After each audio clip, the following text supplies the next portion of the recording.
Sinasabi ko na nga ba, may kahati na ako sa buhay mo. Pero hindi ko inakala na si Monica pala yun. Bumalik na pala siya sa'yo.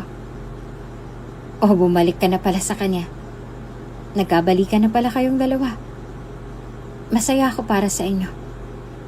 Pero alam mo, Aaron, masasaya siguro ako kung hindi mo ako iiwan.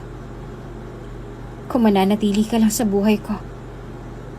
Kahit na nabuntis mo pa si Monica, pwede naman yun eh. Pwede namang dalawa kami sa buhay mo. Kung bago ka pa lang sa channel na ito, Ate Jane TV, huwag kalimutang pindutin ang notification bell and subscribe button. Sana po hindi naman malaking abala sa inyo ang pagpindot ng subscribe button dahil ang kapalit po nito ay ang pagsuporta para makapag-produce ng mga libreng stories sa mga channels ni Ate Jane. Maraming salamat!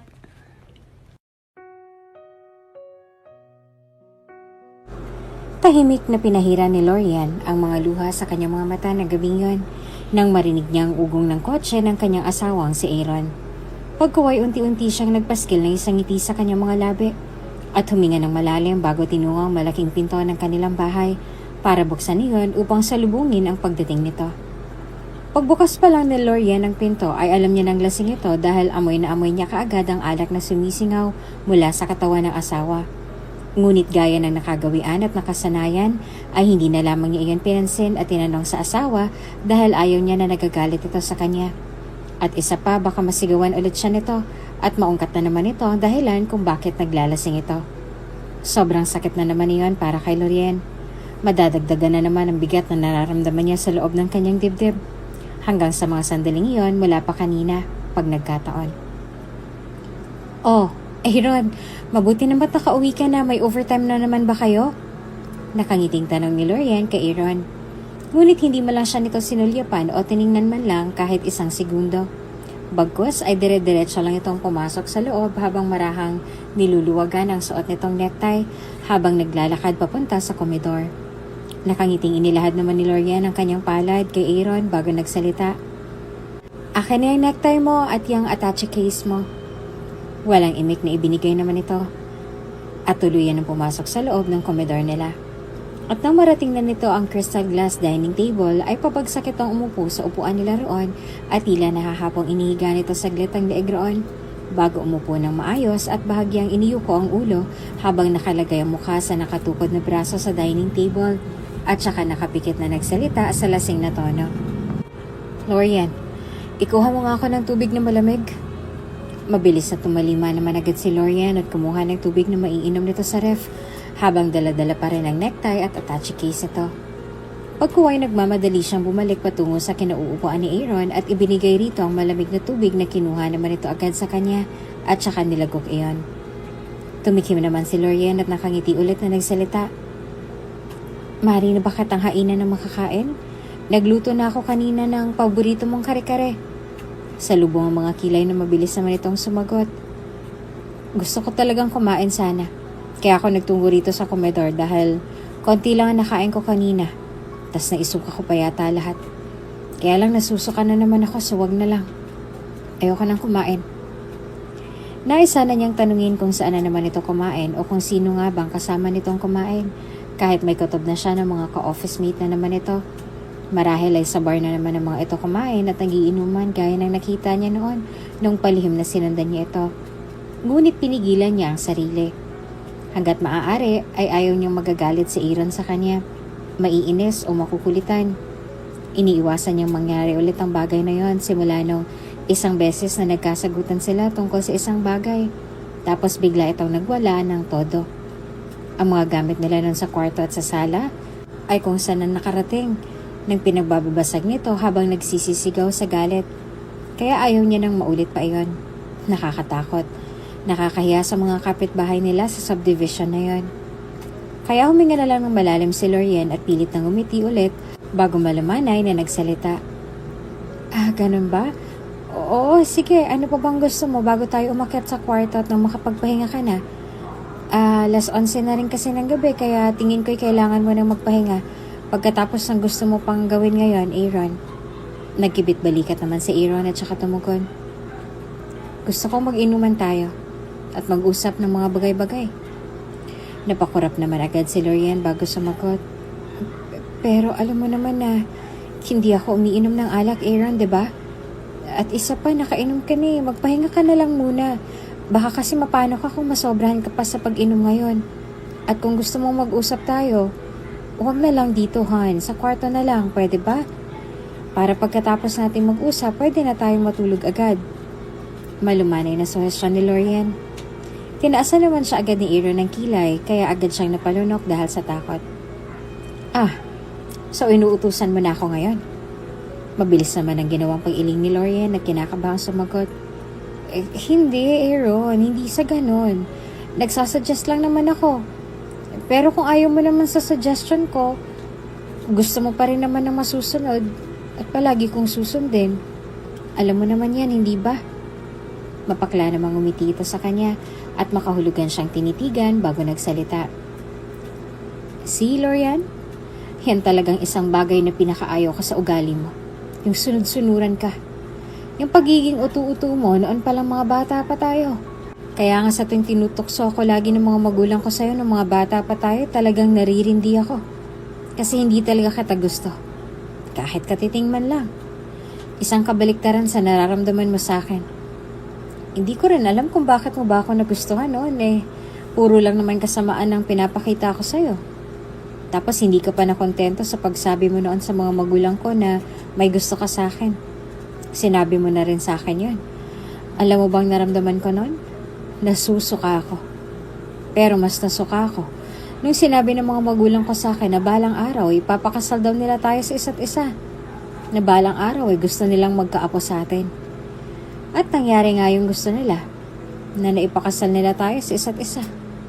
But sad to say, hindi na nangyari ang pangalawang gusto nila na magkaapo sila sa ating dalawa.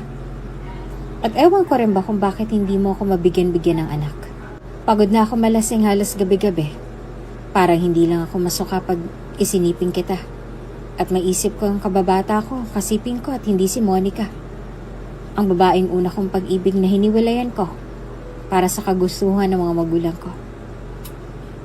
Para hindi sila magtampo sa akin at para hindi mapano si Papa dahil may sakit siya. Kaya isinakripisyo ko ng kaligayahan ko para sa kanila. Pero wala namang nangyari. Hindi mo pa rin sila nabigyan ng apo. At lalong hindi mo rin ako nabigyan ng anak. Kaya bakit ka pa kasi pumayag na makasal tayo sa isa't isa? Wala ka rin namang silbi. Dahil kahit anong paglalasing ko para maisipin ka lang upang mabigyan mo ako ng anak, wala pa rin namang nangyayari. Kaya naisip ko, pag si Monica siguro napakasalan ko noon, siguro may anak na kami ngayon. Lalo pat itong pangarap namin. Ang pagpakasal at magkaroon ng anak pagkatapos. Kaso sa'yo ako napunta eh. Sa'yo ako napunta na isang hamak na kababata ko lang at hindi ko pa magawang gustuhin. Wala kang silbi, Loren. Talagang wala kang silbi. Buisit na ako sa'yo. Sawang-sawa na ako sa 3 taong relasyon natin na hindi mo ako mabigyan-bigyan ng anak. Nakakapagod na. Pinakatitigang mabuti ni Lorian si Aaron nang matapos na ito magsalita. Lahat ng salitang binitiwan nito ay tumutusok sa puso niya ng paulit-ulit. Lahat, bawat masasakit na salitang binibigkas nito ay tila unti-unting nagpapahina sa buong katawan ni Lorian, sa buong pagkatao niya, sa puso at kaluluwa niya. Unti-unting dumudurog iyon sa isipan niya. Ang mga tuhod niya ng mga sandaling yon ay tila nawawala na ng lakas habang pinagkatitigan si Aaron ng mabuti. At habang unti-unting humahapdi ang bawat sulok ng kanyang mga mata, ang puso naman niya ay unti-unting sumisikip na tila nahihirapan na siyang huminga.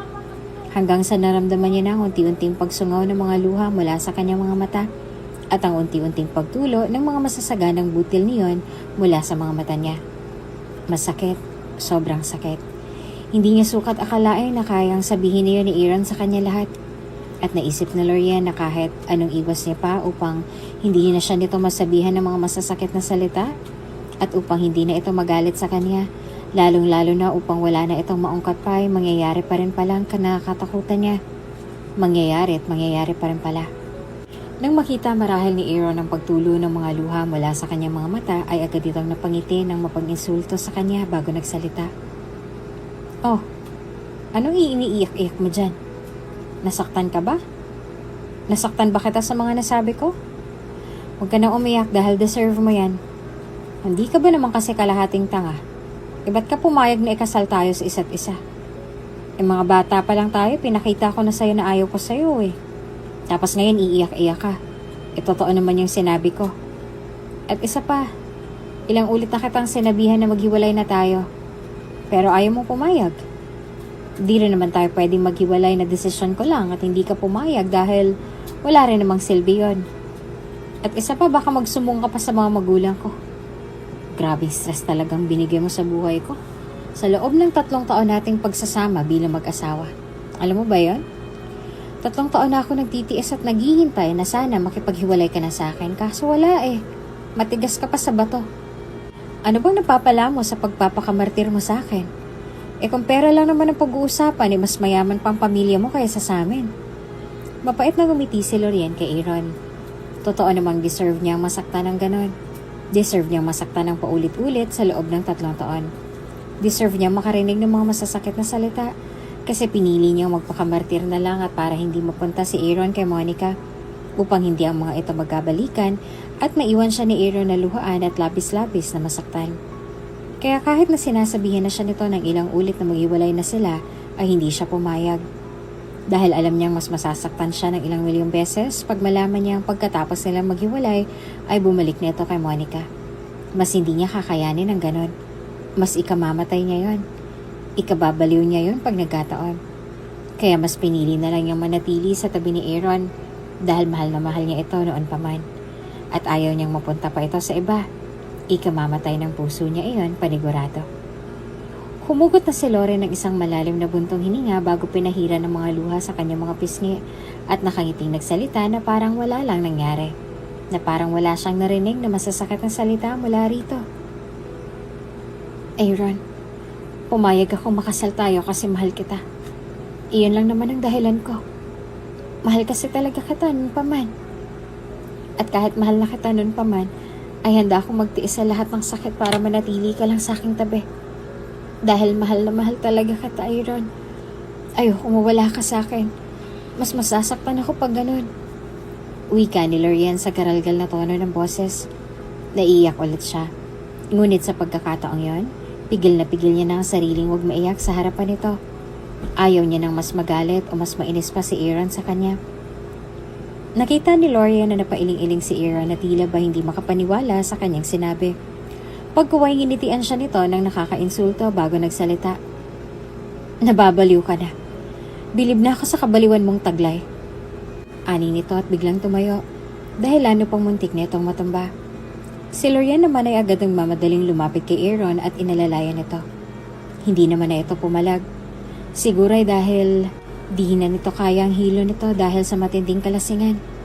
Kaya na may tahimik na inalalayan niya na ito paakyat ng hagdanan patungo sa master's bedroom nila at buong ingat na ilalalayan niya na ang asawa sa paghiga nito sa kanilang malaki at maluwag na kama. At nang sa wakas ay nakahiga na ito roon ng maayos, ay nakapikit na tahimik na umupo si Lorien sa gilid ng kama at hinintay ito na makatulog na ng mahimbing ang asawa. Ganon kasi talaga si Aaron. Paglasing na lasing ito, once na makahiga na ito sa kama nila, ilang minuto lang ang lumipas ay makakatulog na ito agad. Kaya tahimik na hinintay na lang niyang makatulog ang kanyang asawa upang mahaplos ulit niya ng marahan ang gwapong mukha nito. Isang bagay na hindi niya pa nagagawa sa 3 taon na pagsasama nila pagising nito. At nang sa wakas ay narinig na ni Lorien ang mahinang paghilik nito, ay pabuntong hiningang hinaplos niya ng marahan ang mukha nito at hindi na niya napigilan ang pagsungaw ng mga luha mula sa mga mata niya dahil muli niyang naalala ang mga binitawang masasakit na salita nito sa kanya. Si Lorien, yan talagang isang bagay na pinakaayaw ka sa ugali mo. Yang sunod-sunuran ka. Yang pagiging utu-utu mo noon palang mga bata pa tayo. Kaya nga pag tinutokso ko lagi ng mga magulang ko sa'yo ng mga bata pa tayo ay talagang naririndi ako. Kasi hindi talaga kita gusto. Kahit katiting man lang. Isang kabaliktaran sa nararamdaman mo sa akin. Hindi ko rin naman alam kung bakit mo ba ako nagustuhan noon eh. Puro kasamaan lang naman ang pinapakita ko sa'yo. Napapikit ng mariin si Lorien at hinayaang tumulo ang kanyang mga luha. Hanggang sa impit na siyang mapahikbi nang maalala ang sumunod na mga masasakit pang sinabi ni Aaron sa kanya kanina. Tapos hindi ka pa nakontento sa pagsabi mo nun sa mga magulang ko na may gusto ka sa akin. Sinabi mo rin sa akin yun. Alam mo bang naramdaman ko nun? Nasusuka ako. Pero mas nasuka ako nung sinabi ng mga magulang ko sa akin nun na balang araw ipapakasal nila tayo sa isa't isa. Na balang araw ay gusto nilang magkaapo sa atin. At nangyari nga yung unang gusto nila, na ipakasal nila tayo sa isa't isa. But sad to say, hindi nangyari ang pangalawang gusto nila, na magkaapo sila galing sa atin. Impit na napahagulgol si Lorien sa kanyang mga palad. Ingat na hindi umalpas mula roon ang mga hagulgol na gusto sana niyang ilabas sa mga oras na yon, ngunit hindi niya magawa. At naiisip niya na kung bakit ba kasi siya hindi mabigyan ng anak ng Panginoon. Wala namang may diferensya sa kanila. Iyon ang resulta ng magpa-check up sila. Kaya napatanong si Lorien noon kung bakit. Dahil kung si Aaron ay atat na atat ng magkaanak sila, mas lalo na siya. Dahil gusto niya nang tuparin ang matagal na nitong gustong mangyari, ang magkaanak na ito. Napapikit si Lorien ng mariin at muli niyang naalala ang kasunod na sinabi nito. At ewan ko rin ba kung bakit hindi mo ako mabigyan-bigyan ng anak. Pagod na akong malasing halos gabi-gabi para lang hindi ako masuka kapag nasa kama tayo. At naisip ko yung kababata ko. At ang kasiping ko ay si Monica. Ang babaeng una kong pag-ibig na hiniwalayan ko para sa kagustuhan ng mga magulang ko. Para lang hindi sila magtampo sa akin. At para hindi mapalaw si Papa dahil may sakit siya. Kaya isinakripisyo ko na lang ang kaligayahan ko para sa kanila. Pero wala namang nangyari. Hindi mo pa rin sila mabigyan ng apo. At lalong hindi mo rin ako mabigyan ng anak. Kaya bakit pa kasi pumayag na makasal tayo sa isa't isa? Wala ka rin namang silbi. Dahil kahit anong paglalasing ko para maisipin lang kita upang mabigyan mo ako ng anak, wala pa rin namang nangyayari. Napatigil saglit sa pag-iisip si Lorien nang umungol si Aaron ng mahina at tila may sinasabi, ngunit hindi niya maintindihan ng maayos. Hanggang sa naisip niyang ilapit ang kanyang tenga, malapit sa bibig nito para lang pala mapaiyak nang malinaw niyang narinig ang mahinang binibigkas nito ng paulit-ulit. Monica. Mahinang bigkas ni Aaron sa pangalan ng unang pag-ibig nito na naging nobya talaga nito. Ngunit hiniwalayan nito nang ikasal sila. Dahil doon ay napahugot ng nagtatampong buntong hininga si Lorien. At sa isip niya, talagang hindi pa nakaka-move on si Aaron kay Monica. Dahil doon ay naalala niya ang huling mga linya na sinabi nito sa kanya. Kaya naisip ko pag si Monica sigurong napakasalan ko na, siguro may anak na kami ngayon. Lalo pat itong pangarap namin, ang magpakasal at magkaroon na ng anak. Kaso sa'yo ako napunta eh. Sa'yo ako napunta na isang hamak na kababata ko lang at hindi ko pa magawang gustuhin. Wala ka talagang silbi, Lorien. Wala kang silbi. Bisit na bisit ako sa'yo. Sawang-sawa na ako sa 3 taong relasyon natin na hindi mo ako mabigyan-bigyan ng anak. Nakakapagod na. Nang maalala ang lahat ng yun ay malungkot na napahinga siya ng malalim. Pagkaway nagsalita. Aaron, pati rin naman ako ay napapagod na rin sa kakahintay na mabiyayaan na tayo ng anak. Gusto ko naman kasi talaga na magkaanak na tayo. Ayoko nang masabihan mo pa ako na wala akong silbi. Ayoko nang makarinig mula sa'yo na bisit ka na sa akin.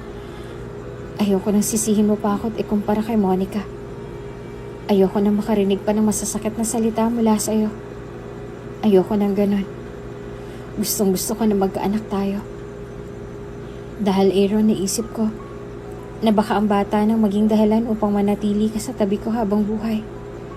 At baka sakaling ang bata nang maging dahilan upang pagtuunan mo na ako ng pagmamahal na matagal ko nang inaasam-asam na maramdaman ko rin sa'yo. At baka sakaling bigyan mo ako ng tsansa na mahalin din. Pabalik. Dahil karapat dapat din naman ako para mahalin ng isang tulad mo. Nakarapat dapat mo rin akong mahalin tulad ng pagmamahal mo kay Monica kahit kaunti lang. Kaya ko namang magtiis. Kaya kong tiisin ang lahat ng mga pang-iinsulto mo sa akin tulad ng kailangan mo pang uminom ng marami para lang makasiping mo lang ako para mabigyan kita ng anak. Kaya kong tiisin yun. At kaya kong tiisin ang lahat para sa'yo, Aaron. Para lang sa'yo.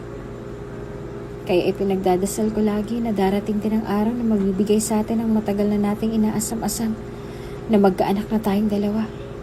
Mahal kong asawa. Kaya sana'y mangyari na yun. Mahal na mahal kita. At dahil doon kaya kong tiisin ang lahat para manatili ka lang sa buhay ko. Umiiyak na wika ni Lorian kay Aaron at suminghot pa ito bago marahang tinabihan at niyakap habang patuloy pa rin sa impit na pag-iyak upang hindi ito magising. Hanggang sa nakatulugan na ni Lorian ang kanyang impit na pag-iyak habang yakap-yakap ang kanyang asawang si Aaron.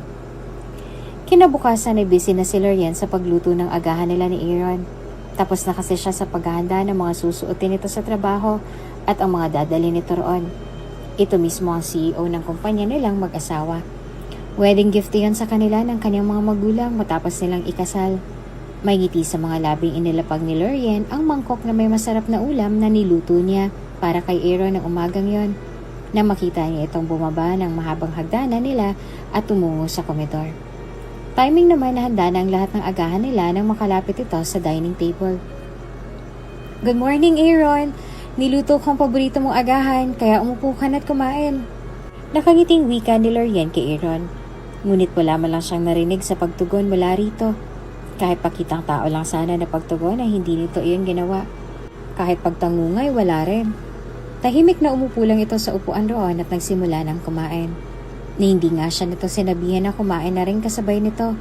Ngunit gaya ng nakasanayan ay hindi nagpakita ng pagkadismaya si Lorian sa mga ganong akto nito sa kanya. Bagkus ay muli na lang siyang ngumiti at umupo na rin sa isang upuan roon malapit sa kinauupuan nito. Naisipan ni Lorian ay pagpatuloy ang pakikipag-usap rito. Kaya na may tumikim muna siya at nakangiting nagsalita. Kamusta ang gising mo, Aaron? Hindi ba kumirot ang ulo mo? Tumigil naman ito sa pagmuya sa kanyang kinakain at sa wakas ay sumagot na rin. Kumirot ng sobra. Pero tumigil na rin nung uminom ako ng gamot na nasa ibabaw ng bedside table ko. Nais mapalundag ang puso ni Lorian habang narinig niya ang sagot ni Aaron. At hindi lang iyan basta sagot lang. Hindi lang iyan basta kaunting sagot lang din. Kundi medyo mahabang sagot yun. At malaking bagay na yon para kay Lorian. Kaya na may masayang sumagot siya kaagad kay Aaron. Ganun ba? Naku, mabuti naman kung ganun. Sige na, kumain ka na para makapasok ka na sa trabaho mo. Hindi naman umimik si Aaron. Bagkus ay sumubo lang ito at marahang inuya ang kinakain. At seryosong tinitigang mabuti ang ulam na nasa harap nito. Ngunit halatang wala roon ang isip nito.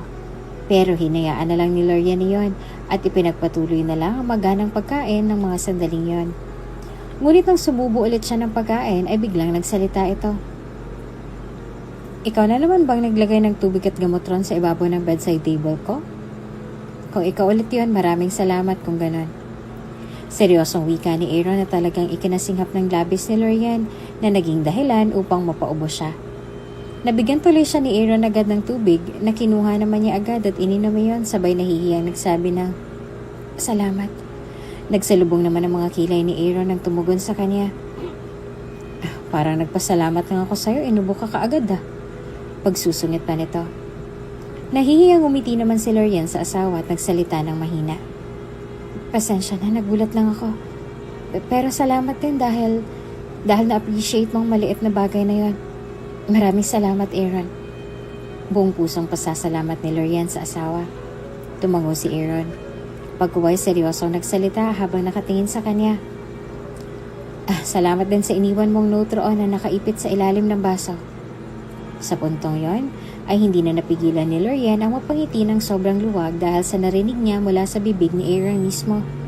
Hindi niya akalain na magiging ganon ang treatment nito sa kanya kinabukasan. Akala niya magpapatuloy ng hindi nito pagkibu sa kanya kanina. Iyan pala'y ganon ang mangyayari. Kaya napaisip si Lorian. Ano kayang nangyari kung bakit naging ganon na biglang pakikitungo ni Aaron sa kanya? Nahihiwaga ang tanong ni Lorian sa isipan at sumagot kay Aaron. Nako, wala yon. Gusto ko lang kasi nasimulan mo ang araw mo na may ngiti sa iyong mga lapi at may positibong pag-iisip ngayong araw. Tahimik na tumangulang din si Aaron at nagpatuloy na sa pagkain. Kaya naman may matamis na ngiti sa mga labi ni Lorian na ipinagpatuloy na rin ang kanyang maganang pagkain. Sa kabilang banda, tahimik lang na kumakain si Aaron ng agahan, ngunit ang hindi alam ni Lorian ay paminsan-minsan lumilikot ang kanyang mga mata papunta sa ubod na gandang mukha nito. Pagkaway pinigilan niyang mapabuntong hininga. Aaminin ni Aaron. Tandang-tanda niya ang lahat ng nangyari kagabi mula sa pag-iinuman nila ng mga ka-office mates niya hanggang sa mauwi siya ng bahay at hanggang sa pagtulog niya at dinig na dinig niya ang mga manghihinang pagikbi ni Lorian sa kanyang tabi habang marahang nakayakap sa kanya. At sa isip niya ng mga sandaling yung kagabi, akala siguro nito ay nakatulog na siya. Ngunit inoobserbahan lang pala niya ito matapos niyang pagsabihan nito ng mga masasakit na salita. Kaya kunwari nagihilik na siya upang isipin na nga nito na nakatulog na nga siya. At para malaman niya kung may reaksyon ba ito sa kanyang mga pinagsasasabi. Para malaman niya ang nararamdaman nito kung meron nga ba itong magiging reaksyon. Unang beses niyang ginawa iyon dahil iyon rin ang unang beses na napagsalitaan niya ito ng mga ganong kakasakit na mga salita sa loob ng 3 taon na pagsasama nila. Sinubukan niya rin na bigkasin ang pangalan ni Monica at isa sa mga kababata nilang babaeng unang pag-ibig niya para mas lalo pang pigain ang puso nito para makitaan talaga niya ito ng reaksyon kung talagang totoo nga mga sinasabi nito sa kanya na kaya nitong tiisin lahat na mahal nga siya nito. Hindi niya alam kung bakit, ngunit nang magsalita na ito tungkol sa pag-ibig sa kanya at kaya nitong magtiis ay naging big deal na yon para kay Aaron bigla. Tapos kilit pa nga siya nang marahan itong haplasin ang mukha niya, ngunit agad din yung nawala ng unti-unti nang marinig niyang impit na paghikbi nito at ang mga sinabi nito. Ang mga madamdaming sinabi nito na tila nanunuksong tumagos at tumatak sa puso at isipan ni Aaron. Sa naiisip ay naalala pa niyang sinabi ni Lorian na tila biglang nagpaantig ng puso niya kagabi rito. Aaron, pati rin naman ako'y napapagod na rin sa kakahintay na mabigyan na tayo ng anak. Gusto ko na rin kasi talaga na magkaanak na tayo. Ayoko nang masabihan mo pa ako na wala akong silbi. Ayoko nang makarinig mula sa'yo na bisit ka na sa akin. Ayoko nang sisihin mo pa ako at ikumpara kay Monica. Napalulog si Aaron nang biglang mag-echo ang mga salitang iyon ni Lorian sa kanyang isipan. Pagkuway habang pinagmamasdan niya ito, na napakagandang mukha nito ng matiim ay nagpatuloy rin ang mga eksenang iyon sa kanyang isipan na tila nanunukso sa isip niya. Ayoko na makarinig pa ng mga masasakit na salita mula sa'yo. Ayoko na ng ganon. Gusto ko na rin magkaanak tayo dahil Aaron, naisip ko na baka ang bata nang maging dahilan para manatili ka sa tabi ko habang buhay. At baka sakali ang bata nang maging dahilan para pagtuunan mo na rin ako ng pagmamahal na matagal kong inaasam-asam na maramdaman mula sa'yo. At baka sakaling bigyan mo na ako ng tsansa na mahalin mo din ako pabalik. Dahil karapat-dapat din naman akong mahalin ng isang tulad mo. Nakarapat-dapat mo rin akong mahalin tulad ng pagmamahal mo kay Monica. Kahit kaunti lang. Mabilis na iniwas ni Aaron ang tingin kay Lorian at ibinaling iyon sa pagkain niya sa ibaba habang ngumunguya ng marahan. Pagkuway nais niyang mapabuntong hininga. Sa totoo lang, naaawa siya kay Lorian. At ang pagsusungit niya rito at pagsasabi niya rito ng masasakit na salita ay pati lamang sa gusto niyang mangyari na maghiwalay na nga sila dahil sa isip niya ay hindi talaga mahuhulog ang loob niya kay Lorian kahit anong mangyari. Dahil nasa puso pa rin niya si Monica hanggang sa kasalukuyan kahit 3 taon nang lumipas mula na maghiwalay sila dahil sa kasal nila ni Lorian. Pakiramdam niya ay wala ring silbi ang pagsasama nilang yon dahil wala talaga siyang makapangdamdamin para kay Lorian. Kahit anong pilit niya noon sa unang taon nila, lalo na't hindi pa talaga sila nabibiyayaan ng anak. Kaya mas lalong naisip ni Aaron na wala na talagang saysay ang pagsasama nilang yon. Dahil bukod sa hindi niya talaga ito magawang mahalin, dahil mahal pa rin niya hanggang ngayon si Monica, ay hindi talaga siya nito mabigyan ng anak. Kaya ginawa niyang lahat para masaktan ito, at ito na rin mismo sana ang kusang makipaghiwalay sa kanya. Pero matagas talaga ang ulo at matatag ito. Naaalala pa niya ang huling mga salitang binitawan nito kagabi bago ito nakatulog sa kakaiyak habang nakayakap sa kanya. Dahil Aaron, kaya ko namang magtiis. Kaya kong tiisin ang lahat ng mga pang-iinsulto mo sa akin. Tulad ng kailangan mo pang uminom ng marami para lang makasiping mo ko. Kaya kong tiisin ang lahat para sa'yo. Pinagdadasal ko na. Sana dumating na ang araw na mabigay na sa atin ang matagal nating inaasam. Ang magkaanak tayong dalawa. Sana'y mangyari na yon. Mahal na mahal kita. At dahil doon kaya kong tiisin ang lahat para manatili ka lang sa buhay ko. Napalunok muli si Aaron nang maalala niya lahat ng yon. Dahil totoo ito. Talagang hindi niya kaya makipagsiping rito dahil ang isip niya ay ito pa rin ang kababata niya noon na hindi niya gusto. Dahil hindi niya gusto ang personalidad nito. Malayong-malayo kasi ito kay Monica. Yung tipong hindi magmamakaawa sa atensyon at pagmamahal ng isang tao na hindi ipinagpipilitan ng sarili sa isang tao. Ganon kasi si Monica. Ngunit si Lorien ay hindi ganon. Kabaligtaran ng ugali ni Monica ang ugali ni Lorien. Ang uri ng ugali ng isang babae na hindi niya kayang magustuhan. Kaya noon pa man ay ayaw niya na rito. Natigil naman ang malalim na pag-iisip ni Aaron nang muling magsalita si Lorien. Aaron, gusto mo bang timplahan kita ng juice? Kaya sumagot agad si Aaron. No, I'm good. Seryosong wika niya kaya napatango na lang ng marahan si Lorien at tahimik na nagpatuloy muli sa pagkain. Siya na may saglit na sumulyap rito at agad ding binawi ang tingin. Nang sinabi ni Lorien sa mga magulang niya dati at sa kanya na gusto siya nito, ay parang kinilabutan siya. Dahil talagang kaibigan at kababata lang ang turing niya rito at wala nang iba pa. Iyon din ang panahon na may mutual understanding na sila ni Monica. Kaya mas lalong kinilabutan siya roon. Hindi totoong nasusuka siya, kundi kinilabutan lang. Tapos naging nobya niya na si Monica at talagang tumagal sila ng maraming taon. Ngunit sa kasamaang palad ay ayaw ng mga magulang niya kay Monica. Dahil hindi raw ito katulad ni Lorien na matulungin sa kapwa at pasensyosa. Strikta raw ito at prangka. At nang sinabi ng mga ito na si Lorien ang gusto ng mga ito na maging asawa niya, pagdating ng takdang panahon ay talagang inayawan niya agad iyon. Ngunit 3 years ago ay nangyari ang pinakaayaw niyang mangyari. Sinabihan na nga siya ng mga magulang na magpapakasal sila ni Lorien at isa rin sa dahilan ng mga ito ay upang mag-merge ang mga negosyo nila. Ngunit alam niya ang alibay lang iyon dahil pareho lang ang yaman ni na Monica at Lorien. Talagang na-trigger lang ang mga ito nang sabihin niyang may plano na siyang mag-propose kay Monica. At nang hindi siya pumayag, ay inatake sa puso ang kanyang ama dahil umiral na naman daw ang pagkamatigas ng ulo niya. Wala raw siyang awa sa mga ito at wala raw siyang takot kung anong mangyari sa kanyang ama. Kaya pikit matang pumayag na lang siya sa gusto ng mga ito dahil pumayag na rin naman din agad si Lorien. Kaya mula noon ay malamig ng pakikitungo ng ipinapakita ni Aaron kay Lorien. Ngunit talagang matatag ito. Umabot na rin sa punto na sinubukan niya na rin naman na pilit buksan ang puso niya para rito. Ngunit hindi niya talaga kaya. Pero hanggang sa kasalukuyan ay nananatili pa rin si Lorien sa kanyang tabi. Talagang matatag kahit ano pa ang kasama ang ipinapakita niya rito. Ngunit kagabi, matapos niyang marinig ang lahat ng yan mula kay Lorien bago ito nakatulog sa kakaiyak, ay pakiramdam niya ay nakaramdam siya ng awa rito. Nakaramdam din siya ng konsensya. Lalo na nung magising siya nang may nakita ulit siyang gamot at tubig sa bedside table niya. Kaya naisip ni Aaron na siguro hindi na siya maging karon kasama kay Lorien. Dahil naisip niya, deserve na rin naman siguro nito iyon. Iyon ang dahilan kung bakit nagpasalamat siya rito kanina.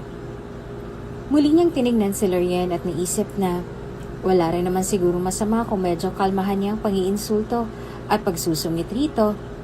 Nais tuloy mapabuntong hininga ni Aaron at ipinagpatuloy na lang ang pagkain.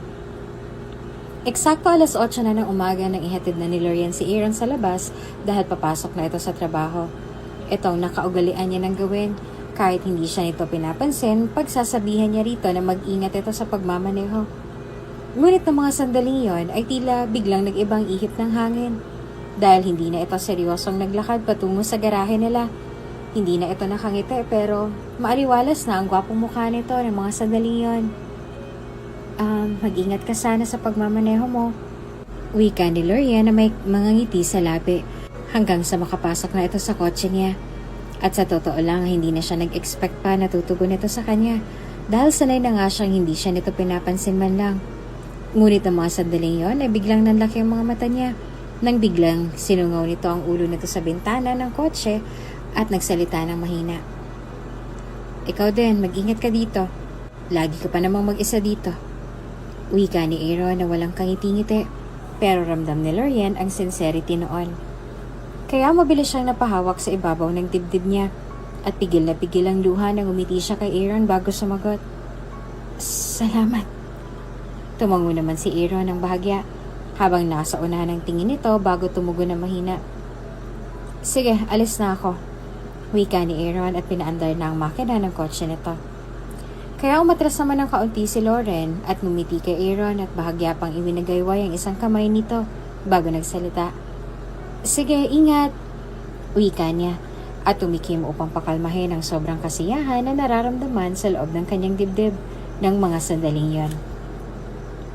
Tumango naman si Aaron at tuluyan ang pinaandar ang kotse nito paalis.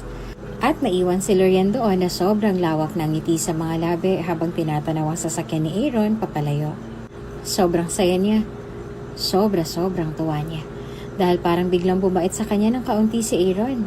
Dahil hindi na ito masyadong suplado makipag-usap sa kanya.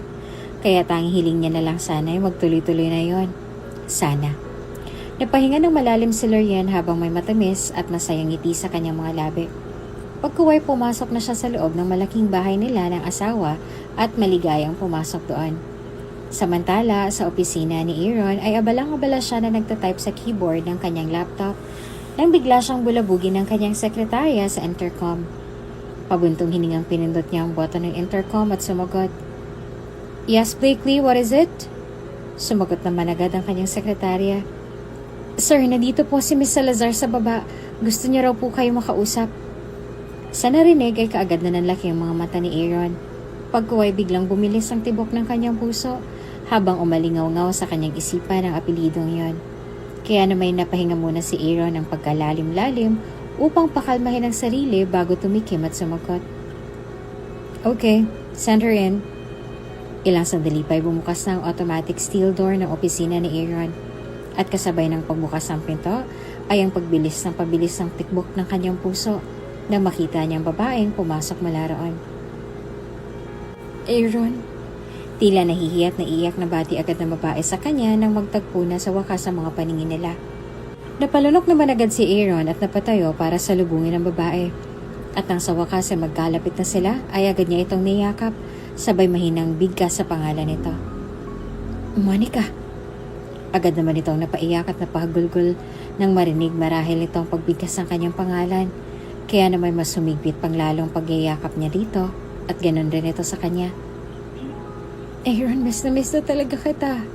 Hindi ko na talaga kaya magtiis pa ng ilang taon na hindi kita nakikita o mayakap man lang. Sa loob ng 3 taon ay wala akong ibang inisip at minahal kung hindi ikaw pa rin. Mahal pa rin kita hanggang ngayon, Aaron. Hindi ko na kayang pangungulila ko sa'yo kaya please, balikan mo na ako. Magbalikan na tayo, iwanan mo na si Lorian.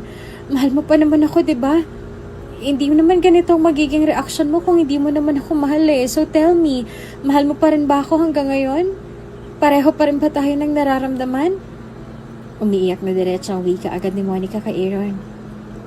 Kaya naman napapalunok si Aaron ng sunod-sunod dahil doon. Hindi siya makauma agad. Pero isa lang nasa isip niya sa mga sandaling yon.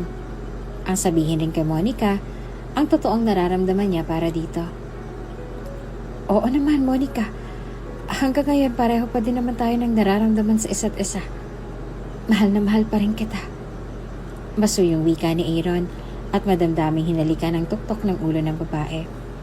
At dahil sa kanyang mga sinabi ay nakita niyang mabilis itong tumingala sa kanya habang may luha sa mga mata nito bago nakangiting nagsalita. Ikinagagal ako marinig ang mga salitang yan mula mismo sa bibig mo, Aaron. Maraming salamat dahil nagsabi ka rin sa akin ng totoo. Tumutulo ang mga luha nito at tinitigan siya ng makahulugan sa mga mata bago dahan-dahang inilapit ang magandang mukha nito sa kanya at saka nakapikit na inilapat ang matamis na malambot na mga labi nito sa labi niya. Masayang nagluluto ng hapunan si Lorian ng gabing yon. Excited na siya sa pag-uwi ni Aaron. Excited na rin siyang matikman ito ang espesyal na niluto niya para rito.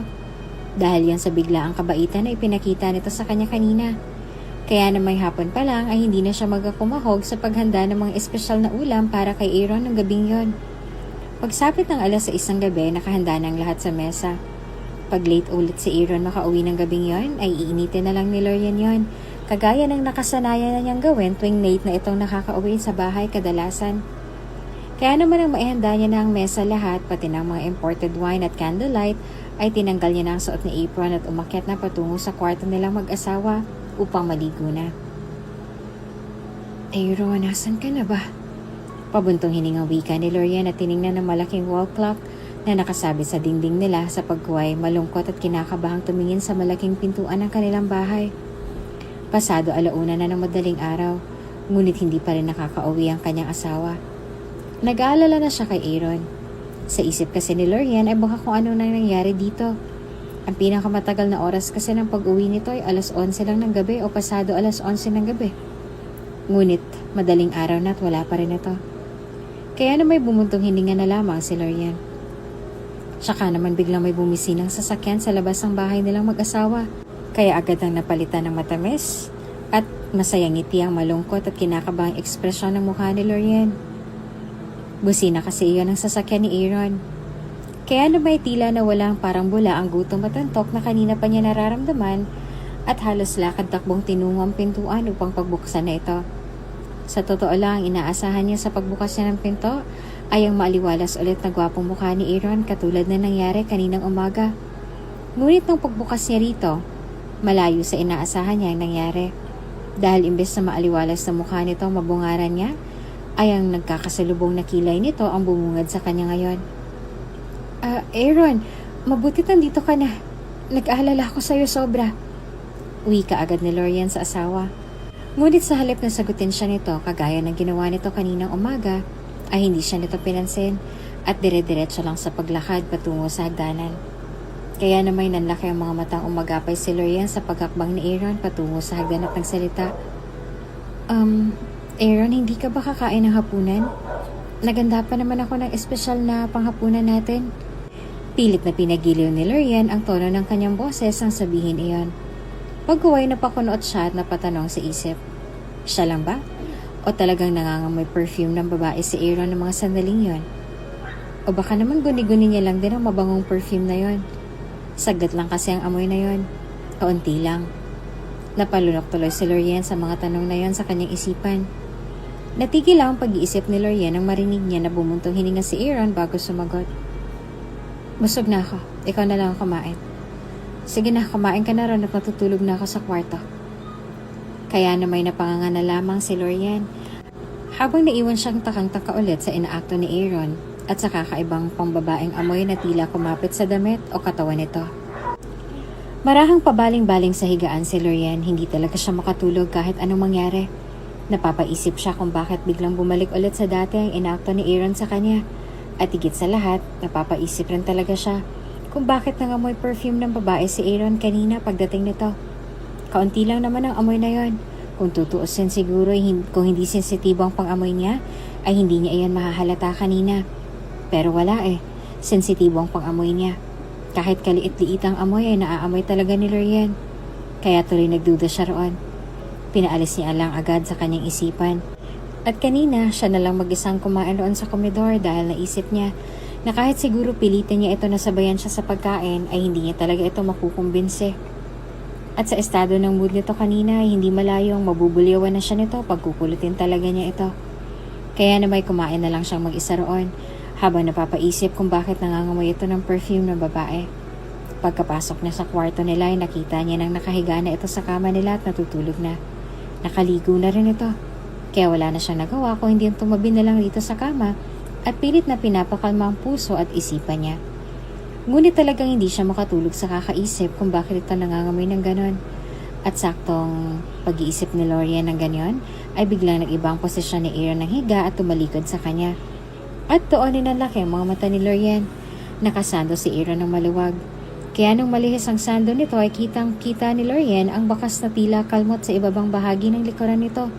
Kaya mabilis na napaatras si Lorian nang marahan sabay takip sa kanyang bibig habang mabilis na sumungaw ang mga luha mula sa kanyang mga mata.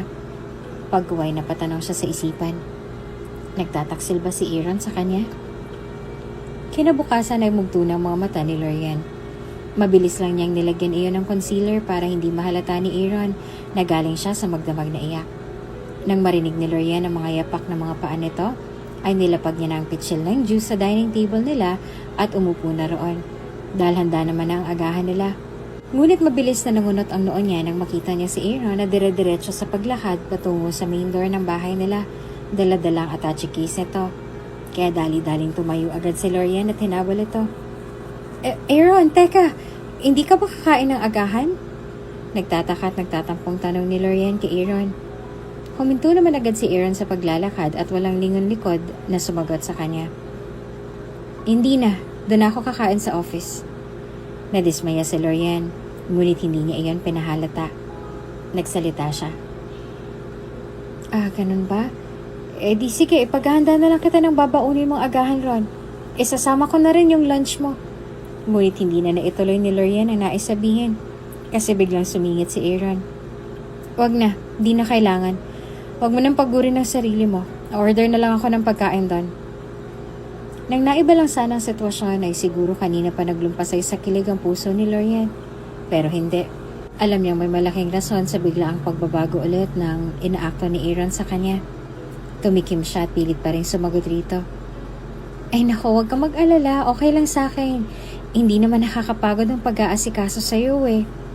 At sa pagkakataong yun, ay tila naubos ng pasensya ni Aaron kay Lorian dahil bigla na lang siya nitong nilingon habang tagpong-tagpo ang mga kilay at nagsalita ng mariin. Pwede ba, Lorian? Pag sinabi kong wag, hindi na kailangan, ibig sabihin nun, hindi na talaga kailangan. Pag sinabi ko namang wag na, ibig sabihin nun, wag na talaga. Huwag ka na makulit, nakakaubos ka kasi ng pasensya eh. Biglang napayuko ng ulo si Lorian at nagsalita. Pasensya ka na, Aaron. Akala ko kasi medyo okay na tayo kasi medyo bumait ka na sa akin kahapon eh. Napahawak naman si Aaron sa bridge ng ilong nito ng mariin habang nakapikit bago nagmulat ang mga mata at seryosong tiningnan siya at saka tumagon. Okay, look. Kung inaakala mo na may karapatan ka ng kulitin ako ng kulitin ng ganyan dahil pinakitaan kita ng medyo kabaitan na sinasabi mo kahapon, ay nagkakamali ka. Abuso ang tawag dyan. At kung inaakala mo na magpapatuloy ako sa ganun sa'yo, wag kang mag-assume agad. Dahil may hangganan yan. Kaya wag kang mag-assume na tatagal ang ganung pagtrato ko sa'yo. Masasaktan ka lang. Sa narinig ay biglang napangiti na mapait si Lorian. At sa isip niya, dahil ba sa may-ari ng kalmot na yan sa likuran mo, Aaron? At dahil ba sa may-ari ng pambabaeng perfume kagabi na talagang kumapit sa katawan mo kaya ka nagkakaganyan? Parang pinaganang mariin ang puso ni Lorian sa mga katanungan niya yon sa kanyang isipan. Talagang nasasaktan siya ng labis nang maisip niyang nagtaksil ang kanyang asawa sa kanya. Ganon na nga ang konklusyon niya sa isipan. Ngunit hindi yan matanggap ng puso niya. Para rito, hanggang hindi niya nakikita mismo si Aaron na may kahalikang babae o may kasamang babae, ay hindi siya 100% bubuo ng konklusyon sa puso niya. Kaya nasasaktang umiti siya na mapait rito at nagsalita. Sige, tama ka naman eh. Pasensya ka na pala. Mag-iingat ka na lang sa pagmamaneho mo ha. Ngunit hindi na ito tumugon sa kanyang sinabi. Bagkos ay pabuntong hiningang tinalikuran na siya ni Aaron at nagmamadali nang umalis ang bahay nila. Si Lorian naman ay nangihinang na pasalampak ng marahan sa sahig nila roon habang tulalang napatingin sa kawalan. At napatanong siya sa kanyang isipan kung kumpirmado bang may babae nga si Aaron, ay anong gagawin niya? Ipaglalaban ba niya ang karapatan niya bilang asawa nito at itutuwid ito? O hahayaan na lang niya na magtaksil si Aaron sa kanya upang hindi na sila magtalo pa at upang hindi na nito maisip na iwanan siya at sumama na sa ibang babae nito? Sa naisip tuloy ay mabilis na kumuwala mula sa bibig ni Lorian ang isang nasasaktang hikbi. Isang nasasaktang hikbi na nauwi sa isang nasasaktang hagulgol dahil naisip niya. Masakit na nga na iniisip niya may babae na nga siguro ito. Ano pa kaya kung makukumpirma niya na iyon mismo? At dahil sa naisip ay mas lalo pa siyang humagulgol roon. At kailan mo naman balak na sabihin kay Lorian ang tungkol sa atin? Naiinip na ako, Aaron. Please lang, pakidalian mo na. Inip na inip at inis-inis na ako kakahintay sa balak mong yan. Halatang inis na wika ni Monica kay Aaron. Gabi na ng mga oras na yon at nasa bahay siya nito. Pagkaalis niya sa kumpanya kanina ay dumiretso na siya sa bahay ni Monica at nangyari ulit ang nangyari sa kanila kagabi. Napabuntong hininga si Aaron. Oo, nagtaksil siya kay Lorian. Pero wala siyang magagawa. Mahal niya pa si Monica. At ganun din daw ito sa kanya. At isa pa, ito na kasi ang kusang lumapit sa kanya makalipas ng 3 taon. At pareho sila ng nararamdaman na pangungulila sa isa't isa. Kaya naisip ni Aaron, hindi niya na kayang pigilan ang nararamdaman niya para kay Monica. At isa pang naisip ni Aaron, mag-asawa lang naman sila sa papel ni Lorian. Pero hindi pa rin niya maiwasang mag-guilty sa pagpili niya sa umuusbong na damdamin para kay Monica. Kaya hindi niya magawa-gawa ang gusto nitong mangyari na sabihin kay Lorian ang tungkol sa kanila. Naaawa kasi ito kay Lorian. Nagigilty siya. Umiiwas na lang siya kagabi at kanina kay Lorian. Ayaw niyang makahalata ito na may ginagawa siyang milagro. At ngayon kinukulit ulit siya ni Monica na sabihin kay Lorian ang totoo.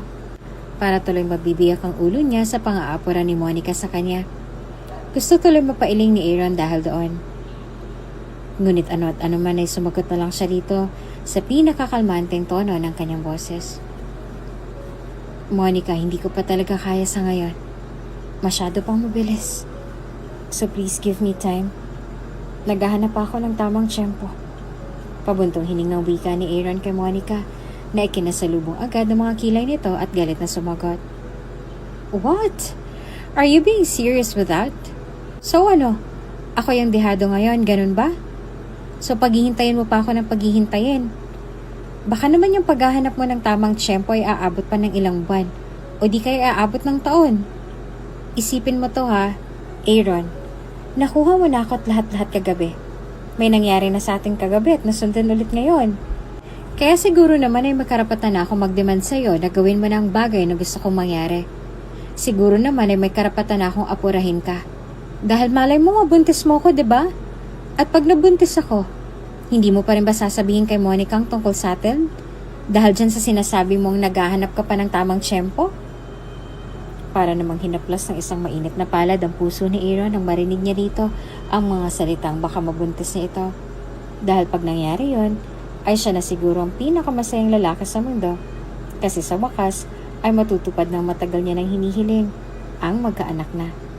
Kaya naman mabilis niyang niyakap ang hubad itong katawan na natatabunan lang ng kumot ng mga sandaling yon at nagsalita. Monica, hindi. Hindi mangyayari yon. Siyempre pag nabuntis ka na, sasabihin ko na talaga kay Lorian ang tungkol sa atin. Na nagmamahalan pa rin tayo. Nabuntis ka na at ako ang ama ng dinadala mo. Yan ang sasabihin ko sa kanya pag nangyari ang bagay na yan, Monica. Ako na sigurong pinakamasayang tao sa mundo kapag nabuntis ka na. Mahal na mahal kita, Monica. At ako na sigurong pinakamasayang tao sa mundo kung magkakaanak na tayo. Hindi naman sumagot si Monica sa sinabi ni Aaron. Bagkos ay tumikim lamang ito at hinawakan ang kamay niya bago pinisili yan. Napangiti naman si Aaron at gumanti rin ang pagpisil sa kamay nito. Hanggang sa nakatulog na si Aaron sa mga bisig niya at sa mainit na katawan ni Monica. Ang mainit na katawan ng babaeng mahal niya. Pasado 10:00 na ng gabi na makauwi si Aaron sa bahay nila ni Lorian. Nagpa-alarm na kasi siya. Kagabi kasi hindi niya nagawang magpa-alarm dahil sa sobrang pagod. Kaya dali-dali na siyang umuwi nang magising siya ng madaling araw na. Bumisita na siya para ipaalam kay Lorian na dumating na siya. At gaya nga ng inaasahan, pinagbuksan na siya nito ng malaking pintuan sa bahay nila. Ngunit hindi niya mapigilang mabigla sa nakita niyang ayos ng kanyang asawa ng mga sandaling yon. Bagong ligo ito. Preskong-presko itong tingnan at sobrang nakakaakit sa suot na 90s at sa nakakaakit na nakakalulong perfume na ginamit nito. Pati pagtitig ni Lorian sa kanya ay tila nakakawala agad ng katinuan. Kaya naman napalunok agad si Aaron ng sunod-sunod. At kung dati kailangan niya pang maglasing ng marami para makasiping lang niya ito, ngayon ay parang hindi niya na kailangan yan. Lorian, himala yata at nagsuot ka ng ganyan ngayon. Anong meron? Tila nagkakabuhol-buhol ang hininga ni Aaron nang itanong niya iyon kay Lorian. Ngunit si Lorian ay seryosong tinanong lang siya na mahina. Bagay ba sa akin to? Napalunok ulit si Aaron sa tanong nito at tinitigan niya ito sa mga mata bago sumagot. Oo, sobra. Pagkasabi niya niyon ay agad silang nagtitigan ng malagkit at makahulugan hanggang sa siya na ang kusang bumawi sa kanyang paningin at nagsalita. Sige, pasok na tayo sa loob. Wika ni Aaron at nagpatiunan ng naglakad papasok hanggang sabay natitira pa siyang kontrol sa sarili niya. Ngunit ang lahat ng pagkontrol niya sa sarili ay nawala ng saysay nang maramdaman niyang umagapay si Lorian sa kanya sa paglalakad at pinigilan siya sa kanyang braso sabay sabing, "Aaron, sandali." Ngunit hindi na natapos ni Lorian ang gusto pa nitong sabihin dahil mabilis niya na itong hiniklat sa braso at hinapit sa bewang bago niya ito siniil ng halik sa mga labi. Isang uri ng halik na nag-aalab at nakakawala ng katinoan. Isang uri ng halik na naging dahilan upang marahan niya itong kargahin at dalhin sa kanilang kwarto. At isang uri ng halik na naging dahilan upang ang kininyang katawan nito na wala ng bahid ng alak sa kanyang lalamunan. Pero ang ipinagtataka lang ni Aaron ay tila wala na siyang nararamdaman na pangingilabot nang magkaisa ulit ang mga katawan nila. Tila ba gustong gusto niyang gawin iyon tulad ng pagkagusto niyang gawin sa bagay na iyon kay Monica. Hindi na lamang muna pinansin ni Aaron ang kalituhan niya iyon sa kanyang isipan at ipinagpatuloy na lamang ang nag-aalab na nararamdaman niya ng mga oras na iyon sa asawang si Lorian. Titig na titig si Lorian sa asawang si Aaron ng mga sandaling iyon. Madaling araw na at hindi pa rin siya dinadalaw ng antok. Si Aaron naman ay kanina pa nakatulog dahil sa labis na pagod nito.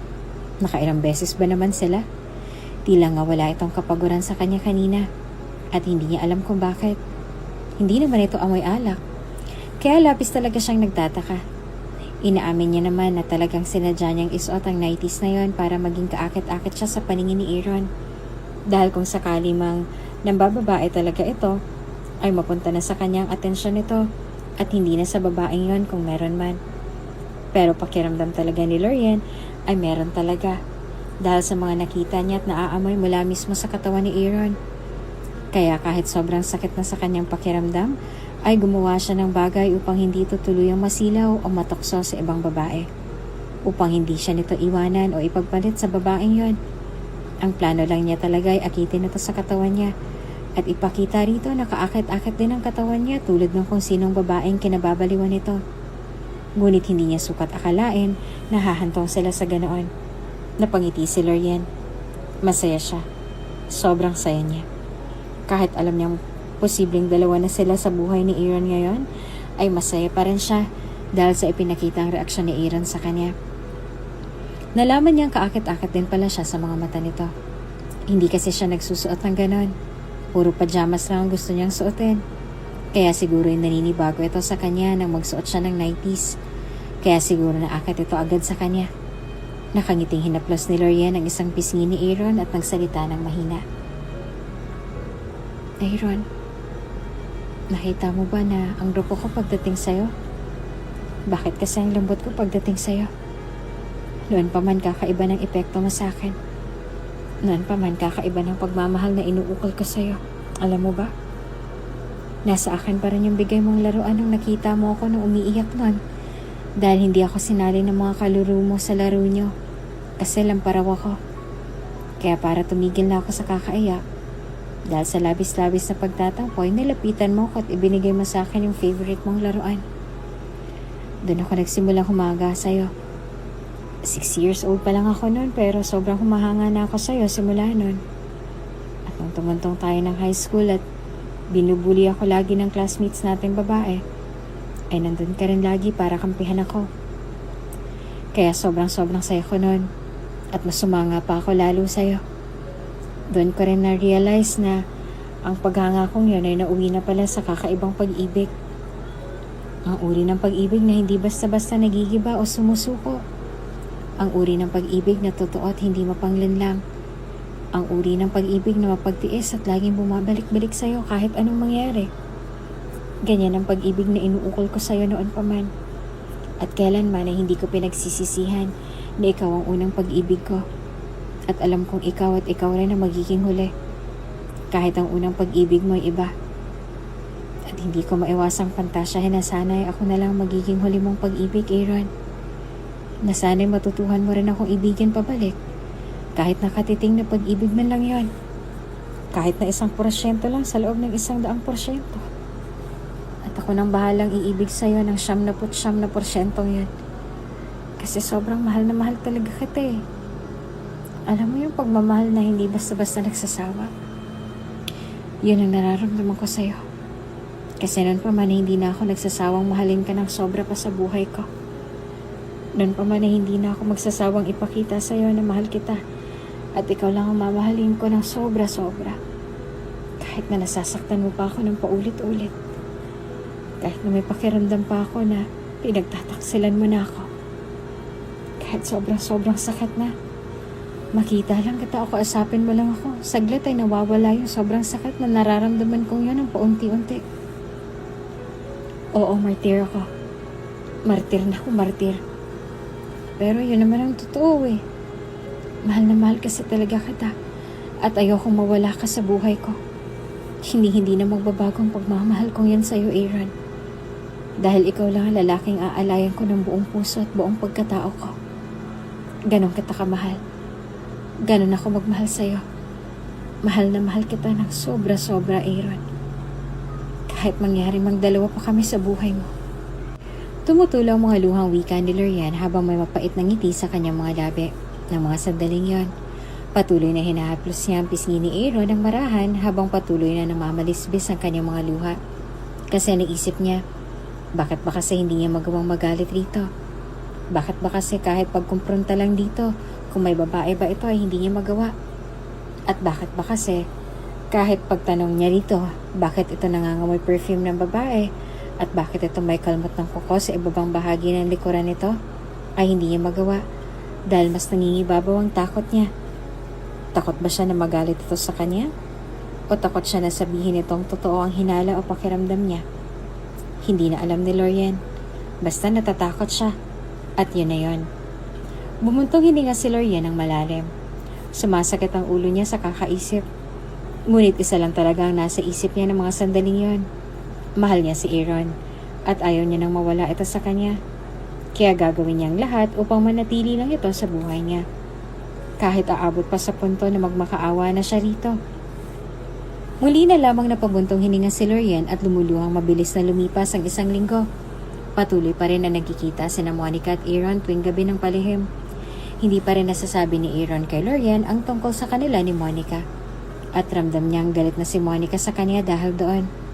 Hanggang isang gabi nang nasa bahay ulit siya nito, ay nagtaka si Aaron nang sabihin ni Monica sa kanya na may gustong ibigay raw ito sa kanya na pariguradong sobrang ikakasaya raw niya. Isang bagay raw na sobrang importante dito sa kanya. Kaya na may tahimik na naghintay si Aaron sa kung anong gustong ibigay ni Monica na talaga raw magbibigay sa kanya ng labis na kaligayahan. Ngayon ay magkaharap na silang nakaupo sa mahabang black leather couch na nasa sala nito habang hawak-hawak nito ang kanyang kamay. Pagkuway may kinuha ito sa loob ng kanyang shoulder bag at nakangiting inaabot nito sa kanya ang isang nakarap na maliit na box. Kunot noong kinuha naman iyon ni Aaron at nagsalita. What is this? Mas laling lumawak naman ang ngiti ni Monica bago sumagot. Buksan mo na lang. At binuksan na nga ni Aaron ang nakarap sa maliit na box. Pagkuway namilog bigla ang kanyang mga mata sa matinding pagkagulat na makita niya ng laman niyon. Kaya gulat na napatingin si Aaron kay Monica at halos maiyak na agad sa sobrang kasiyahan ng magsalita ito. Is this true?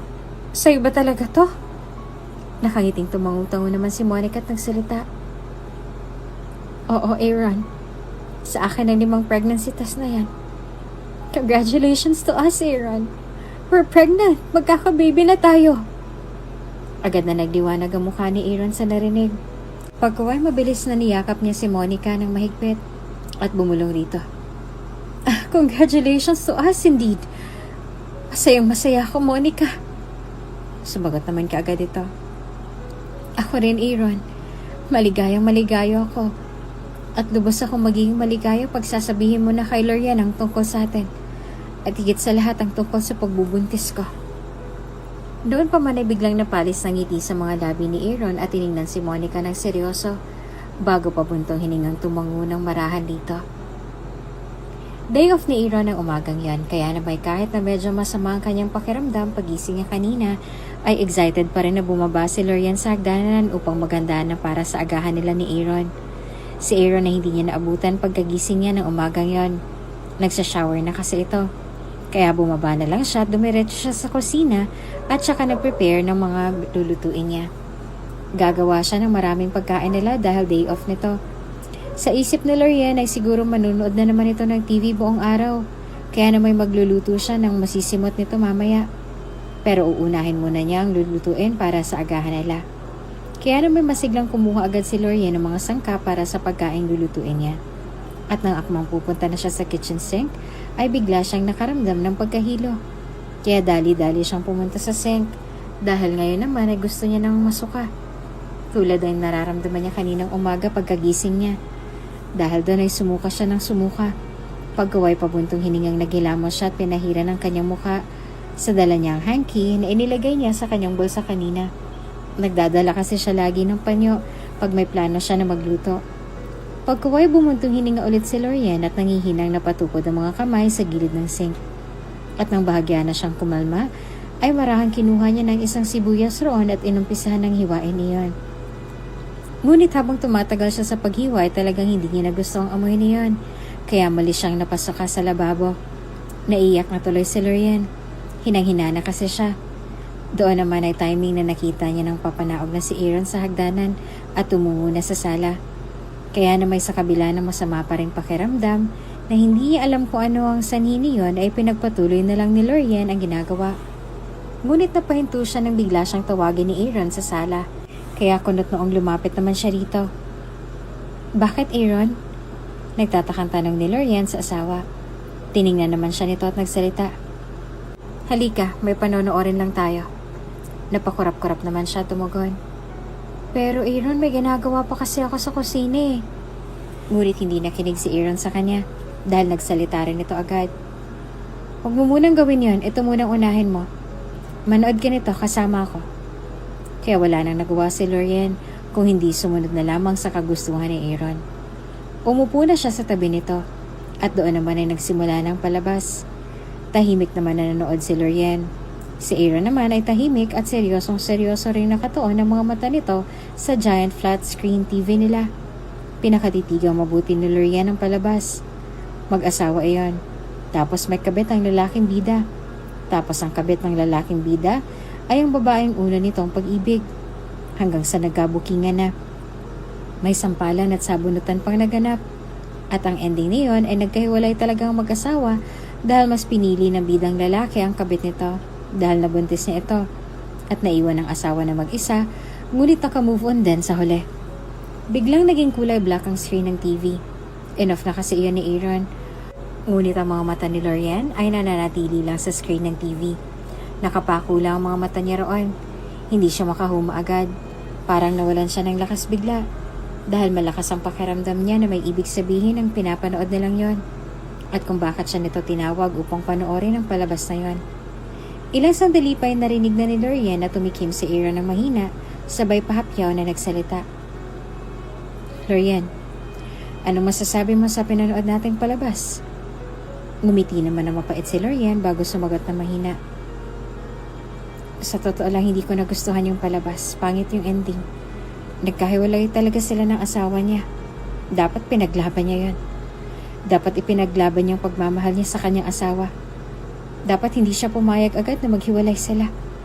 Dahil kahit nabuntis ng first love ng kanyang asawa, pwede naman silang hindi maghiwalay eh. Kasi malay niya, matanggap pa rin naman ng kanyang asawa ang kanyang pagkakamali. Na matanggap naman pala ng kanyang asawa na nagkabalikan sila ng babaeng una niyang inibig. Na hindi lang sila nagkabalikan kundi nabuntisan niya rin ito. Malay niya, matatanggap pala ng kanyang asawang mga yon. Dahil may mga asawang martyr, Aaron, na kaya pa rin tiisin ang lahat na mahahapding katotohanan o sitwasyon. Manatili lang sa tabi nila ang kanilang asawa. Na okay lang kahit pagtuunan ng kanyang asawa ng pansin ang buntis na first love nito. As long as hindi sila maghiwalay ng kanyang asawa. May mga ganong mindset ng asawang babae, Aaron. May mga ganong mindset na tulad ng sakin. Na kayang tiisin ang lahat ng sakit. Kamalian at kasalanan ng isang asawa para lang mapanatili ang relasyon nila at mapanindigan at maalagaan ang kanilang sumpaan sa altar. Pagkasabi ni Lorian noon, ay umiti siya na mapait kay Aaron habang ang kanyang mga mata ay hindi na itagong nag-uumapaw na lungkot roon. Nakita ni Lorian na tila hindi agad makaapuhap si Aaron ng sasabihin. Bagya itong napanganga sa kanya habang ang mga mata nito'y kumukurap-kurap habang nakatitig sa kanya. Tila ba hindi ito makapaniwala sa narinig. Pagkuway nagsalita na ito ng mahina. Lorian, paano kung nakapagdesisyon na talagang asawang lalaki? Na kahit maglumuhod pa sa pagmamakaawang kanyang asawa ay iiwanan pa rin niya ito dahil iyon ang gusto ng babaeng unang inibig niya. Paano kung ganun palang mangyari, Lorian? Doon na napangiti ng mas mapait si Lorian. At ang luhang kanina pa niya pinipigilan na huwag umalpas mula sa kanyang mga mata ay tuluyan na ang bumagsak ng sunod-sunod patungo sa mga pisngi nito. At habang tumutulong mga yon ay marahan niyang hinahawakan ng kamay ni Aaron at dahan-dahang lumuhod sa harapan nito. Nakita niyang agad na gulat at pamimilog ng mga mata nito habang nakatingin sa kanya na lumuhod na sa paanan nito. Pagguway nasasaktang umiti siya rito at marahang idinikit sa isang pisngi niya ang mga palad nito bago nagsalita sa garalgal na tono ng boses habang nakatitig sa mga mata nito. Aaron, ang may-ari pa ng mga kukong kumalmot sa likuran mo. At ang may-ari ng pambabaeng perfume na naamoy ko sa'yo ay si Monica. Dahil sa diretsahang tanong na yun ni Lorian kay Aaron, ay nakita niyang otomatikong panlalaki ng mga mata nito kasabay ng isang malakas na singhap mula sa bibig nito.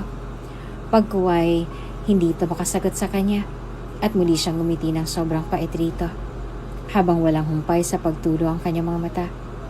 Ngayon, ay nakumpirma niya na. Base sa gulat sa ekspresyon at hindi pag-imik agad ni Aaron ay nakumpirma niyang totoo ang kanyang mga hinala. Pagkatapos ay nagpatuloy siya sa pagsasalita ng mahina. Sinasabi ko na nga ba, may kahati na ako sa buhay mo. Pero hindi ko sukat akalain na ang kahati ko pala ngayon ay si Monica. Bumalik na pala siya sa'yo. O bumalik ka na pala sa kanya. Nagkabalikan na pala kayong dalawa. Kaya masaya ako para sa inyo. Pero alam mo, Aaron, mas magiging masaya ako kung hindi mo ako iiwan. Kung mananatili ka lang sa buhay ko. Kahit nakatuon ang atensyon mo sa pagbubuntis si Monica. Kahit nakatuon ang atensyon mo sa magiging anak mo na nasa sinapupunan niya. Buntis siya, diba? Yun ang gusto mong iparating sa akin, diba? Pero wag, Aaron. Huwag mo akong iwan. Mahal na mahal kita para pakawalan lang dahil sa ganon. Okay lang sa akin na pinagtaksilan mo ang relasyon nating mag-asawa. Okay lang sa akin na nagtaksil ka. Mapapatawad naman kita eh. Mapapatawad kita agad. Pagdating sa'yo, malambot ang puso ko, Aaron. Kaya lagi kitang iintindihin. Kaya kung buntis man si Monica, sige, pwede kang mag-focus muna sa kanya. Na hindi nakikipaghiwalay sa akin. Pwede naman yun eh. Pwede namang dalawa kami sa buhay mo eh. Ngunit imbes sa pagsang-ayon ang marinig niya kay Aaron, ay isang naaawang titig at malungkot na iiling na natanggap niya mula rito. Pagkuway hinawakan nito ang kanyang kamay at nagsalita ito. Lauren, oo, inaamin ko nagtaksil ako sa'yo. At si Monica yon. At kasabay ng pag-amin kong tong sa'yo, ay ang pagsabi ko na rin na kung hindi tayo maghiwalay, magiging unfair ako sa'yo. Dahil hindi talaga kita kayang mahalin kahit anong mangyari. So ano pang silbi ng pananatili ko sa'yo kung wala ring damdamin na involve? At isa pa, gusto ni Monica na maghiwalay na tayo. Ayaw niyang manatili pa ako sa tabi mo. At susundin kung gusto niya dahil baka mapano ang anak namin na nasa sinapupunan niya na pag hindi ko pa sundin ang gusto niya na makipaghiwalay na ako sa'yo. Mahal ko siya, Lorian. At dahil mahal ko siya, gagawin kong lahat ng ikakasaya niya. At iiwasan ko ng mga bagay na magpapasakit sa kalooban niya. Napangiti naman si Lorian ng mapakla dahil sa sinabi ni Aaron bago nagsalita. At dahil hindi mo ako mahal, ay okay lang na ako ang masaktan? Kahit na sa akin ka ikinasal? Mabilis namang tumango si Aaron at mariing sumagot. Oo, Lorian, gano'n na nga. At sana'y maunawaan mo na sa pagkakataong to, yung pagmamahalan na namin ang masusunod. Hindi ng kagustuhan ng mga magulang ko o ang kagustuhan ng mga magulang mo. Wala na akong pakialam sa sasabihin nila. Basta para sa akin, naalagaan kong mag-ina ko. At ang ibig sabihin lang yun ay itutuan ko ang lahat ng atensyon ko sa kanila at iiwanan na kita. Makikipaghiwalay na ako sa iyo, Lorian. Makikipag-divorce na ako sa'yo. Parang isang malakas na bomba yung sumabog sa mga tenga ni Lorian. At sa lahat ng sinabi nito, ay ang pakikipag-divorce na nito sa kanya ang pinakamalinaw at talagang malakas na umalingaw-ngaw sa puso at utak niya. Parang gustong magwala ng puso ni Lorian sa narinig. At naisip niya, makikipag-divorce na si Aaron sa kanya? Nang dahil kay Monica at sa anak ng mga ito? Kung ganon, lahat ng paghihirap at pagtitiis niya upang manatili lang sa kanya si Aaron ay mawawalan rin pala ng silbi. Mawawalan ng silbi yun lahat. Lahat-lahat ng pagsasakripisyo niya para lang huwag siyang iwanan ni Aaron. Ngunit sa huli, ganun rin pala mangyayari. Mabilis na naman lisbis ang luha sa mga mata ni Lorian at humagulgol na agad niyang yumakap ng mahigpit kay Aaron at paghagulgol na nagmamakaawa rito. Aaron, huwag. Huwag. Ayoko makipag-divorce sa'yo. Huwag, please. Hindi ako papayag. Please, huwag mo akong iiwan. Maawa ka sa akin, please.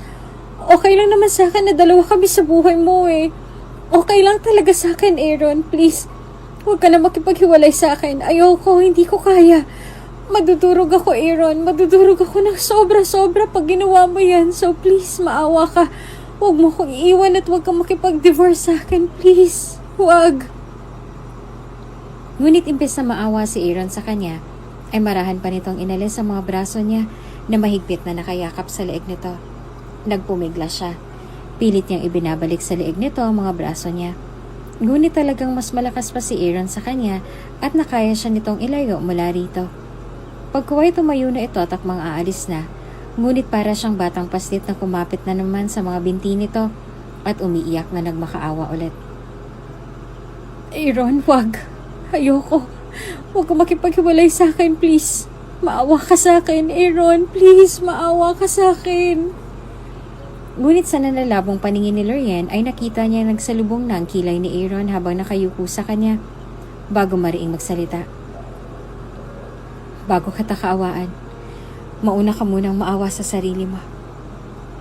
Dahil wala ka ng respeto sa sarili mo, Lorian. Tignan mo nga yung sarili mo.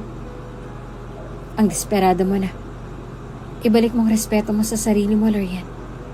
Yan talagang malaking pagkakaiba niyo ni Monica. Malayong-malayo ka sa kanya kaya napaibig niya ako. Kumpara sa'yo na sobrang desperada at obsessed. So please find yourself some respect. Don't beg for love. Don't beg for attention. Kusang ibibigay sa'yo ang mga iyon sa tamang taong itinadhana talaga ng Panginoon para sa'yo. Kaya ngayon, tanggapin mo na sa sarili mo na hindi talaga tayong itinadhana ng Panginoon para sa isa't isa. Tanggapin mo na yon, Lorian. Huwag mo nang lukohin ang sarili mo na pwede kitang mahalin dahil talagang hindi mangyayari yon. Mahal ko si Monica. Siyang mahal ko. At magkakaanak na kami. Kaya please, Lorian, pumayag ka na maghiwalay na tayo. Kahit para sa anak na lang namin na nasa sinapupunan pa ni Monica. Ito ang divorce paper. Mariing wika ni Aaron at inihirap sa kanyang papel na nakataob sa mini glass table nila. Ito palang dala-dala nito kanina nang pumanaog ito ng hagdan. Pagkaway nagpatuloy na si Aaron sa pagsasalita habang panay naman ang kanyang pagikbiroan. Pirmahan mo na yan, Lorian, please. Kahit para lang sa anak namin ni Monica. Gusto kong pakasalan si Monica. At gusto kong maging legal ang pagsasama naming dalawa. Para maging legal din ang tingin ng mga tao sa anak namin. May awa ka naman para sa bata, hindi ba, Lorian? Bika ni Aaron. Kaya napapikit si Lorian ng mariin. Dahil hindi lang siya may awa para sa bata, kundi mahilig din siya sa mga bata. At isa rin yan sa dahilan kung bakit gustong-gusto niya nang magkaanak sila ni Aaron. Mahilig siya sa bata at ngayon, bata rin ang ginawang tulay ni Aaron upang tuluyan na silang magkahiwalay nito. At hindi kaya ng konsensya ni Lorian na may maiipit na inosenteng bata sa sitwasyong meron sila. Kaya tinataga ni Lorian ang kanyang sarili. Kung ang batang nasa sinapupunan ni Monica ang maging dahilan upang tuluyan na siyang sumuko sa pag-ibig niya kay Aaron, ay papayag siya roon. Dahil mahal niya rin ang batang yon, gaya ng pagmamahal niya sa ama nito. Kaya napapikit ng mariin si Lorian at nanginginig ang mga kamay na pinirmahan ng divorce papers na yon. At kasabay ng pagpirma niya ay ang mabilis na pagmamalisbis sa mga luha mula sa kanyang mga mata at ang pagkawala ng isang sobrang nasasaktang hagulgol mula sa mga labi niya.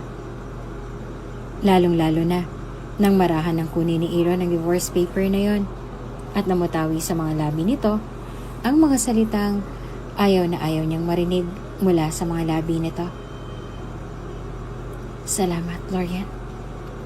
Salamat sa lahat. At patawad. Mahinang wika ni Aaron at mabilis nang umakyat sa taas. At ang pumanaog na ito ay mas lalo siyang napagulgol nang makita niyang may dala na itong mga maleta habang papalapit sa kinaroroonan niya. Pagkuhay muling nagsalita ito na tuluyang ikinadurog ng puso niya. Paalam na sa'yo, Lorian. Hanggang sa muli nating pagkikita. Panghuling wika ni Aaron at tuluyan ang umalis sa bahay nila.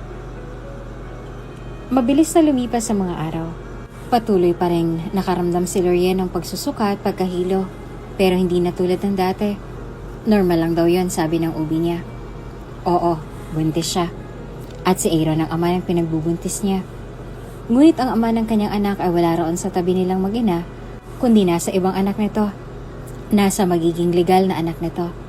Nang magpa-check up si Lorian at malaman niyang buntis pala ito, matapos ang pag-alis ni Aaron sa bahay nila ay naramdaman niyang para siyang pinagsakluban ng langit at lupa noon. At naitanong pa nga niya sa sarili niya kung bakit ngayon palang ibinigay iyon sa kanya ng Panginoon kung kailan mawawala na pala sa tabi nila ang ama ng kanyang anak. Ngunit agad din niyang binawi ang tanong na yon sa kanyang isipan. Dahil naiisip rin niya kasi na baka ang rason ng Panginoon ay upang turuan siya nito na tumayo sa sarili niyang mga paa. Na wala siyang inaasahan na may tutulong sa kanya na asawa. Na magiging independent siya sa pagtayo, kasama ang kanyang magiging anak. Nang mapagtanto niya na hindi lang pala dapat nakaikot ang mundo niya sa iisang tao. Na kaya niya palang mabuhay at pagpatuloy ang kanyang buhay na wala ito. Na kahit ang anak niya ang kasama niya, at kahit na nasa sinapupunan pa lang niya ito, ay kontento na siya roon. Alam na rin ang kanyang mga magulang na naghiwalay na sila ni Aaron, lalong-lalo ng mga magulang ng lalaki. Pinuntahan pa nga siya ng mga ito, tinanong siya kung bakit siya pumayag. Pero sinabi na lang niya na pumayag siya para sa anak ng mga ito na nasa sinapupunan na ni Monica. Ngunit sabi ng mga magulang ni Aaron na hindi pa raw papayag ang mga ito na maikasal agad kay Monica nang walang sapat na dahilan na pinangahawakan. Kaya nag-iwan raw ang mga ito ng mensahe kay Aaron na papayag lang ang mga ito na maikasal sina Aaron at Monica sa isa't isa pagkatapos mailuwal ni Monica ang bata. Dahil nabalitaan raw ng mga ito na nagkanobi raw si Monica ng isang playboy at naghiwalay raw ang mga ito matapos ang 3 taon. Ngunit wala nang pakialam si Lorian doon dahil ang atensyon niya ngayon ay nakafocus na sa ipinagbubuntis niya. Ngunit hindi pa alam ng kanyang mga magulang at ng mga magulang ni Aaron na nagdadalang tao siya at si Aaron mismo ang ama ng dinadala niya. Ayaw niyang kaawaan siya ng mga ito dahil baka mag-breakdown ulit siya. Hanggang maaari ay umiiwas si Lorian sa mga bagay na makakasama sa bibi niya. At yun ang dahilan kung bakit nasa malayong probinsya siya ngayon at kunwari nagbabakasyon. Yun kasi ang alibay niya sa kanyang mga magulang at sa mga magulang ni Aaron. Saka lang siguro niya sasabihin ang totoo kapag mailuwal niya na ang kanyang anak. Ngunit hindi niya pa rin maiwasang isipin minsan kung kamusta na nga ba si Aaron sa piling ni Monica. Pero agad niya ding pinalis ang isipan niyang yon. Dahil para sa kanya, mukhang masaya naman na si Aaron at Monica sa piling ng isa't isa. Mula sa bintana ng VIP cottage nila na isang pagmamayari ng pamilya ni Aaron, pagkaway bumuntong hininga siya. Aaron, ano na? Wala ka man lang masasabihin? Hindi ka ba makikisimpatya sa akin? Hahayaan mo na lang ba na tila api-apihin ako ng mga magulang mo? Pukaw ulit ni Monica sa atensyon ni Aaron. At sa puntong yon, pabuntong hiningang nagsalita na siya. Monica, pagpasensyahan mo ng mga magulang ko. Total alam naman natin pareho na anak ko ang baby natin yan. Kaya kahit pa ipa-DNA test pa nila si baby pagkatapos mong manganak, wala namang problema yon, di ba? Kalmadong wika ni Aaron kay Monica. Ngunit agad ding kumunot ang noon niya nang makitang tila hindi ito mapakali sa kanyang sinabi. Kaya kunot noong nagsalita siya. Monica, are you okay? Is there something wrong? Saka pa lamang ito natauhan. Tabinging ngumiti ito sa kanya pag huway nagsalita na ito sa malambing na tono. Wala naman, Aaron. Ano kasi, nag-aalala lang ako ng mamutawi sa mga labi mo ang salitang maipanganak. Dahil sumagi bigla sa isip ko na baka mahirapan akong manganak. O baka hindi maging madali ang pagluwal ko sa kanya soon. Natatakot ako, Aaron. Wika ni Monica at niyakap siya. Ngunit natagalan muna bago siya yumakap pabalik dito. Para kasing pakiramdam ni Aaron na nagdadrama lang si Monica sa mga sinasabi nito ngayon lang. Wala siyang nakikitang sincerity nang sabihin nito ang mga iyon. Di tulad kay Lorian. Biglang napakurap-kurap si Aaron nang biglang sumagi sa isipan niya si Lorian. Sa totoo lang, tila naninibago siya sa araw-araw magmula nang magkahiwalay sila ni Lorian. Tila ibang tao na rin si Monica. Hindi na ito katulad ng dati na kalmado lang sa mga bagay-bagay. Ngayon ay para na itong hindi mapakali. At para bang atat na atat itong magpakasal na talaga sila. Simula nung malaman nito na ipapa-DNA test pang baby. Naaalala niya ulit si Lorian. At aaminin niyang hindi niya maiwasang mames ang mga ginagawa nito sa kanya noong nagsasama pa sila. Si Lorian kasi ay asikasong-asikaso siya araw-araw. Iyon ang mga bagay na namimiss niya rito. Hindi niya na kasi nararanasan iyon mula nung magsama pa sila ni Monica sa bagong bili niyang kondo. Kaya hinahanap niya na ang mga ganong pangyayari sa buhay niya na kasama niya si Lorian. Hindi naman sa nagsisisi siya o ano. Talagang namimiss lang niyang maasikasong si Lorian. Asawang-asawa kasi talaga ang datingan nito. Pero naiintindihan rin naman siya ni Monica. Dalaga at binata pa lang kasi sila, hindi na talaga ito maasikasong tao. Siya ang nag-aasikaso rito. Mahal niya kasi ito, kaya asikasong-asikaso niya ito. Ngunit mula nung maikasal sila ni Lorian ay nabaliktad na ang lahat. Nagustuhan niya na siya ang inaasikaso nito. At yun ang bagay na hinahanap-hanap niya sa kasalukuyan, na alam niyang hindi na maibabalik pa. Napabuntong hininga na lang si Aaron at mas hinigpitan na lang ang pagkakayakap kay Monica. Mabilis na lumipas ang ilang buwan. Dumating ng kabuanan ng pinakahihintay ni Lorian, ang panganganak niya. Kaya naging advance siya. Ilang linggo pa lang bago ang petsa ng panganganak niya ay umuwi na siya at bumalik na sa syudad. At bumili na rin ng kondo roon na sobrang lapit sa ospital kung saan siya manganganak. Doon kasi ang ospital na inirefer sa kanya ng kanyang OB. Isang tanyag na ospital yon at sobrang linis ng mga facilities.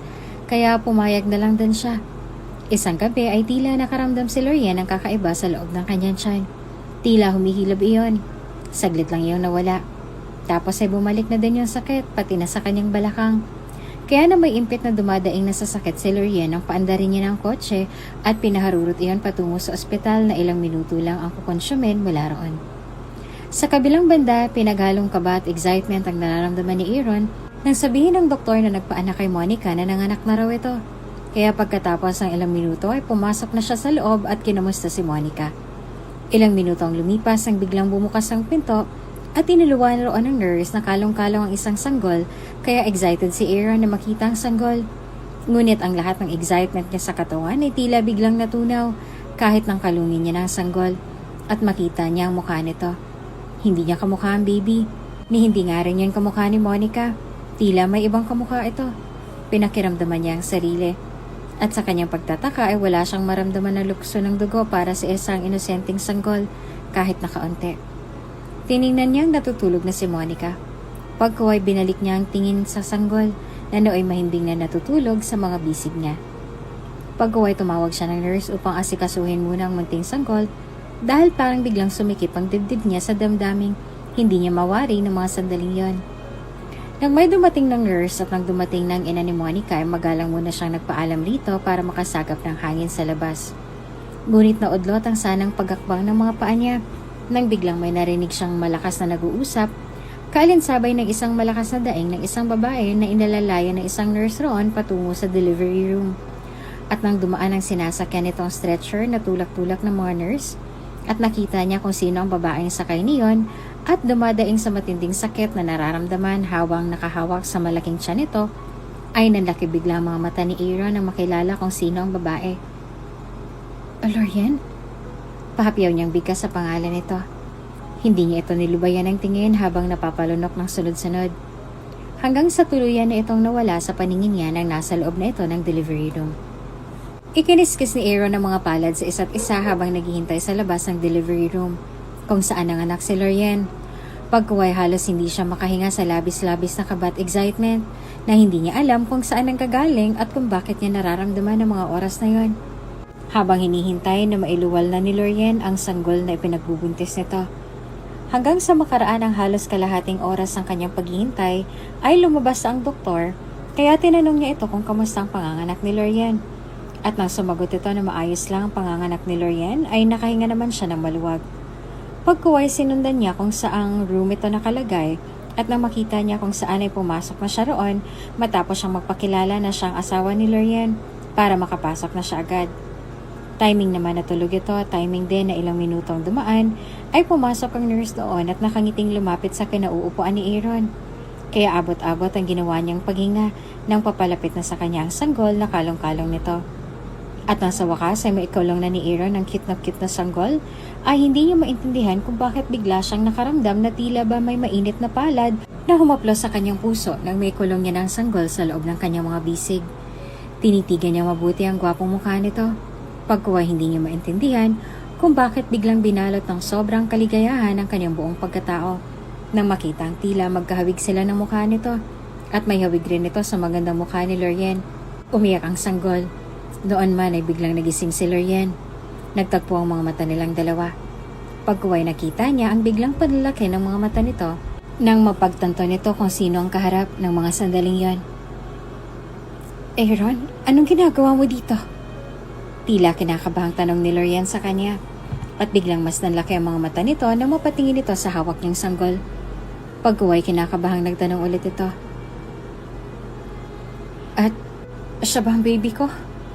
Nakangiting tumango naman si Aaron bago malumanay na sumagot. Oo, Lorian, siya nga. Doon naman ay biglang bumukas ang pinto ng hospital room ni Lorian at iniluwa niyo ng nurse na nagdala ng sanggol roon. Ngumiti naman ito kay Lorian bago nagsalita. Hello, ma'am. Mabuti naman at gising na po kayo. Sinamahan po kayo ng asawa niyo po. Ang cute at ang gwapo po ng baby ninyo, promise. Manang-manang mukha niya sa husband niyo po. Naiilang tuloy si Aaron sa sinabi ng nurse. Napatingin siya kay Lorian at nakita niya biglang nagtagis ang mga ngipin nito at seryosong tumingin sa nurse bago sumagot. Hindi siya ang ama ng anak ko. At hindi ko na siya asawa. Ex-husband ka na siya. Anong klaseng security ba meron kayo sa ospital na to? Kung sino-sino na lang pinapapasok niyo sa hospital room ng pasyente niyo. Mariing wika ni Lorian at binalingan siya nito bago nagpatuloy. Akin ang baby ko, umalis ka na rito. Gulat namang nanghingi ng pasensya ang nurse kay Lorian. Kaya para hindi na humaba pa ang galit ni Lorian ay malungkot na tumayo na lang si Aaron mula sa pagkakaupo niya roon at nagsalita habang nakatingin sa sanggol na kalong-kalong na ngayon ni Lorian. I'll see you again, little fella. Sa ngayon, aalis na muna ako habang hindi ko pa makausap ng maayos ang mami mo. Marami pa akong gustong itanong sa kanya. At sana sa pagbalik ko dito ay may kasagutan na sa lahat ng gusto kong itanong sa kanya. Wika ni Aaron at iniwan na si Lorian roon na halatang kinakabahan sa sinabi niya. Lumabas na ang DNA test result ni Monica. At nalaman ni Aaron na hindi niya nga anak ang baby ni Monica. Umiiyak naman na humingi ng patawad si Monica sa kanya. Inamin na nito ang lahat na nabuntis ito ng dating nobyo at gusto sana nitong ipa-abort ang baby. Kaya lang ay ayaw raw nitong gawin iyon kaya naghanap raw ito ng lalaking pwedeng umako sa baby nito. At siya nga naisip nito kaagad dahil alam raw nito kung gaano kalambot ang puso niya para kay Monica. Napatawad naman ni Aaron si Monica at nangako na hindi na ito muling magpapakita pa sa kanya. Humingi na rin ito ng tawad sa pagsira nito sa relasyon nila ni Lorian. Pinatawad naman niya ito at nasurpresa pa nga siya nang wala na siyang makapang pagmamahal rito. Napagtanto ni Aaron na tila nasilaw lang talaga siya nang sabihin nito sa kanya na buntis ito. Kaya agad niyang iniwan si Lorian para rito. At oo, may pagmamahal siya para rito. Ngunit hindi na pala ganong katindi. Hindi katulad ng dati. Napagtanto rin ni Aaron na may nararamdaman pala siya para kay Lorian mula noong nakaramdam siya ng awa rito at mula noong gusto niya nang maging kalmado ng kaunti sa pakikitungo niya rito. Kaya ngayon ay labis ang kanyang pagsisisi sa lahat ng naging nagawa niya. At ngayon ay handa na siyang magsumamo rito. Kahit paulit-ulit niya itong sabihan na ayaw siya nitong makita kagaya ng lagi nitong sinasabi sa tuwing bibisita siya rito. Kahit nga nandoon ang mga magulang nito. Sa loob ng ospital ay matigas itong sinasabi na ayaw siya nitong makita. Na ayaw nitong hawakan o lapitan man lang niya ang baby nito. Pero naiintindihan niya si Lorien. Sa lahat ba naman ng naging kasalanan niya rito? Ngunit sa mga sandaling yon ay tutuldukan na ni Aaron lahat ng mga tanong sa isip niya kung sino nga ba ang ama ng baby nito. Tutuldukan niya na ang nagbabagang galit at pagkamuhi nito sa kanya para mabuo ulit sila bilang pamilya. Tumikim si Aaron. Pagkuway kumatok siya sa pinto ng hospital room ni Lorien ng mahina at unti-unti niya nang pinihit ang doorknob niyon bago humungot ang buntong hininga at pumasok na sa loob. Ano na naman ang ginagawa mo dito? Nakataas ang kilay na tanong ni Lorien nang makita na naman niya si Aaron ng umagang yon. Talagang tila wala itong balak na huminto sa kakakulit sa kanya. Naiimbierna na nga si Lorien sa totoo lang. Wala nang mapagsidlan ng inis niya rito sa araw-araw magmula nung malaman nito na nanganak siya. Hanggang sa nalaman na rin iyon ng mga magulang niya dahil tinawagan niya ng mga ito at ibinalita iyon. Gulat nga ang mga ito sa nalaman nila. Ang mga ito lang din ang nakakaalam na si Aaron ang ama ni Jacob. Yun ang pangalan ng baby boy niya. Ilang araw pagkatapos malaman ng mga magulang niya na nanganak siya, ay nabigla siya nang bumisita na rin doon ang mga magulang ni Aaron. Ibinalita raw kasi ng mga magulang niya sa mga ito ang tungkol doon. May pakiramdam pa nga siya na alam na rin ng mga ito na si Aaron ang ama ng baby niya. Base sa turing nito sa bata. Ngunit nananatiling tikom ang mga labi ng mga ito at hinayaan lang siya sa mga gustong sabihin niya kay Aaron. Ngunit matigas pa rin si Aaron, talagang consistent itong malaman kung sino ang ama ng kanyang baby.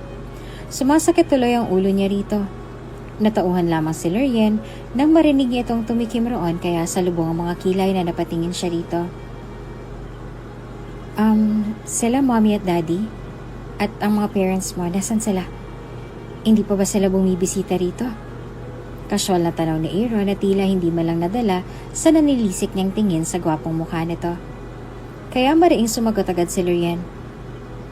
Bumili lang sila ng makakain. Pero Aaron, pwede ba? Huwag kang feeling close sa akin at sa mga magulang ko. At pwede rin ba? Paulit-ulit na lang, huwag ka nang bumisita rito. Pinapainit mo lang ang ulo ko sa tuwing nakikita kita rito araw-araw. Ngunit sa pagkagulat, ngumiti lamang si Aaron sa kanya at nagsalita. Umiinit ang ulo mo? Oh, tamang-tama. May dala akong malamig na fresh juice dito. Gusto mong uminom? Para naman lumamig na ang ulo mo dahil gustong-gusto na talaga kitang makausap ang masinsinan, Lorien. Napahilot naman si Lorien sa kanyang sentido pagkuway nagsalita. Diyos ko, Aaron. Tumigil ka na nga. Tigilan mo na ako. At pwede ba? Si Monica ang asikasuhin mo dahil sabi ng mami mo na nanganak na rin daw si Monica. Same day ng panganganak ko. Kaya pwede ba? Umalis ka na dito at tupagin mo si Monica at ang anak mo. Ngumiti ulit ang matamis si Aaron bago sumagot sa mahinang boses. Wala na bang ibang sinabi si mami sa'yo? Ang panganganak lang ba ni Monica ang sinabi niya sa'yo? Kung wala pa, siguro ay mas mabuting ako na mismong magsabi sa'yo ng katotohanan. Sana makinig ka. Hindi ko anak ang anak ni Monica. Hindi ako ang ama ng anak niya. Wala nang marinig niya iyon ay namilog bigla ang mga mata ni Lorien sa labis-labis na pagkagulat. Hindi na siya halos makaapuhap ng sasabihin. Nananatili lang siya nakatitig rito habang may mga luhang unti-unti nang sumusungaw mula sa kanyang mga mata. Nagpatuloy sa pagsasalita si Aaron. Totoo ang sinabi ko, Lorien. Pina-DNA test na ng mommy at daddy ang baby niya nang maipanganak niya ito. At hindi nga akong ama ng baby. Siya na rin mismong umamin sa akin na ang dating nobyo niya ang ama ng bata. Na gusto niya lang palang ipaako sa akin ng baby. Nanghingi rin siya ng tawad sa pagsira niya sa relasyon nating mag-asawa. Sa kagustuhan niyang magkaroon ng ama ang baby niya. At ngayon, Lorien, ako na naman ang manghingi ng tawad sa'yo. Sa lahat ng nagawa ko, sa lahat ng nasabi ko, sa lahat ng kasalanan at kamalian ko. Napagtanto kong may nararamdaman na pala ako sa'yo, na mahal pala kita. hindi ko lang yun napansin agad. Napagtanto ko rin na iba ka sa ibang mga babae. Na iba ka nga kay Monica. Hindi dahil malambot ang puso mo o ano. Kung hindi dahil hindi ka manluloko ng tao para lang mapalapit ang tao sa'yo. Maasikaso ka rin at tunay kang kumagmahal. Yan ang mga bagay na hinahanap-hanap ko nung magkahiwalay na tayo. Napagtanto ko na gusto ko na ulit maramdaman na yun lahat. Gusto ko na ulit na alagaan mo ako at asikasuhin. Gusto ko na ulit na gawin mo sa akin yan. Kaya lang naisip ko, sa lahat ng mga nagawa kong kasalanan sa'yo, mapapatawad mo pa ba ako? Kahit ba malaman mong wala na kami ni Monica at nagsisisi na kami pareho sa mga kasalanan namin sa'yo, ay mapapatawad mo pa kaya ako? Nakakabaliw isipin minsan. Kaya gusto ko sana makakuha ng sagot sa mga katanungan kong yan sa'yo, Lorian. Huling tanong ko na rin sa'yo to. May pag-asa pa bang magkakabalikan tayo? Napatulo na ng sunod-sunod ang mga masasaganang luha mula sa mga mata ni Lorian sa mga sandaling yon. Nagsalita ulit si Aaron. Lorian, kung iniisip mo na dahil sa baby kaya ako nagsusumamo ngayon sa'yo, ay nagkakamali ka. Dahil wala na akong pakialam kung sino man ang ama ng bata. Magaan lang talaga ang loob ko sa baby mo. At wala akong paki kahit ako pang umako na maging ama niya kung hindi siya kilalanin ng kanyang ama.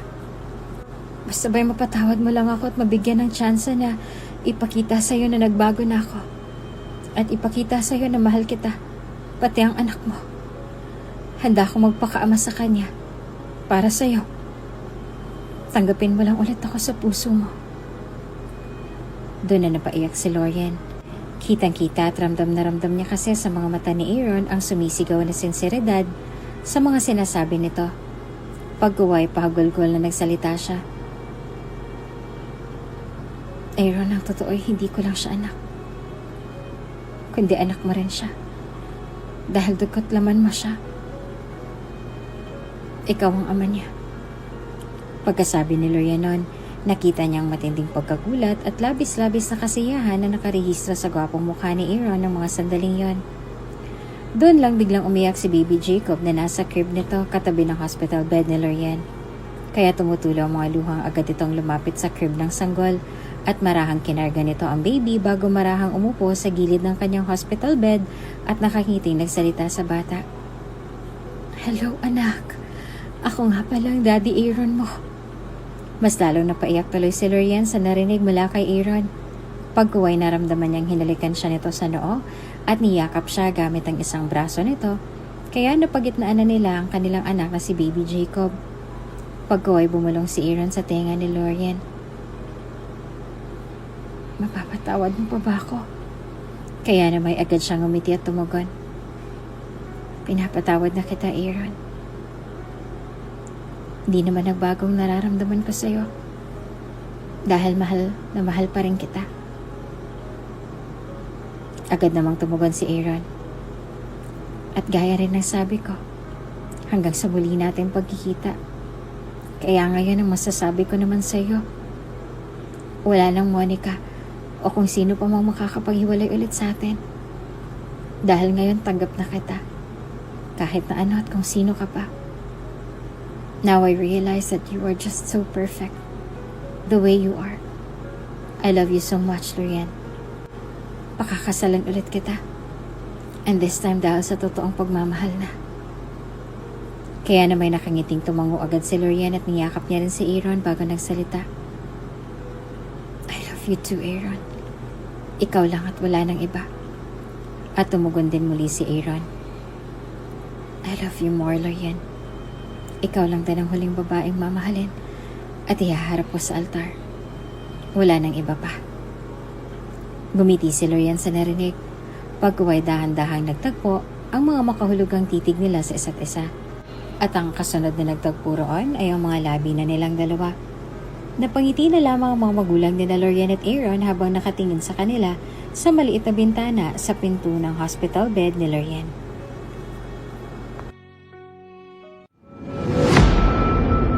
Kung bago ka pa lang sa channel na ito, Ate Jane TV, Huwag kalimutang pindutin ang notification bell and subscribe button. Sana po hindi naman malaking abala sa inyo ang pagpindot ng subscribe button dahil ang kapalit po nito ay ang pagsuporta para makapag-produce ng mga libreng stories sa mga channels ni Ate Jane. Maraming salamat! Sinasabi ko na nga ba, may kahati na ako sa buhay mo. Pero hindi ko inakala na si Monica pala yun. Bumalik na pala siya sa'yo.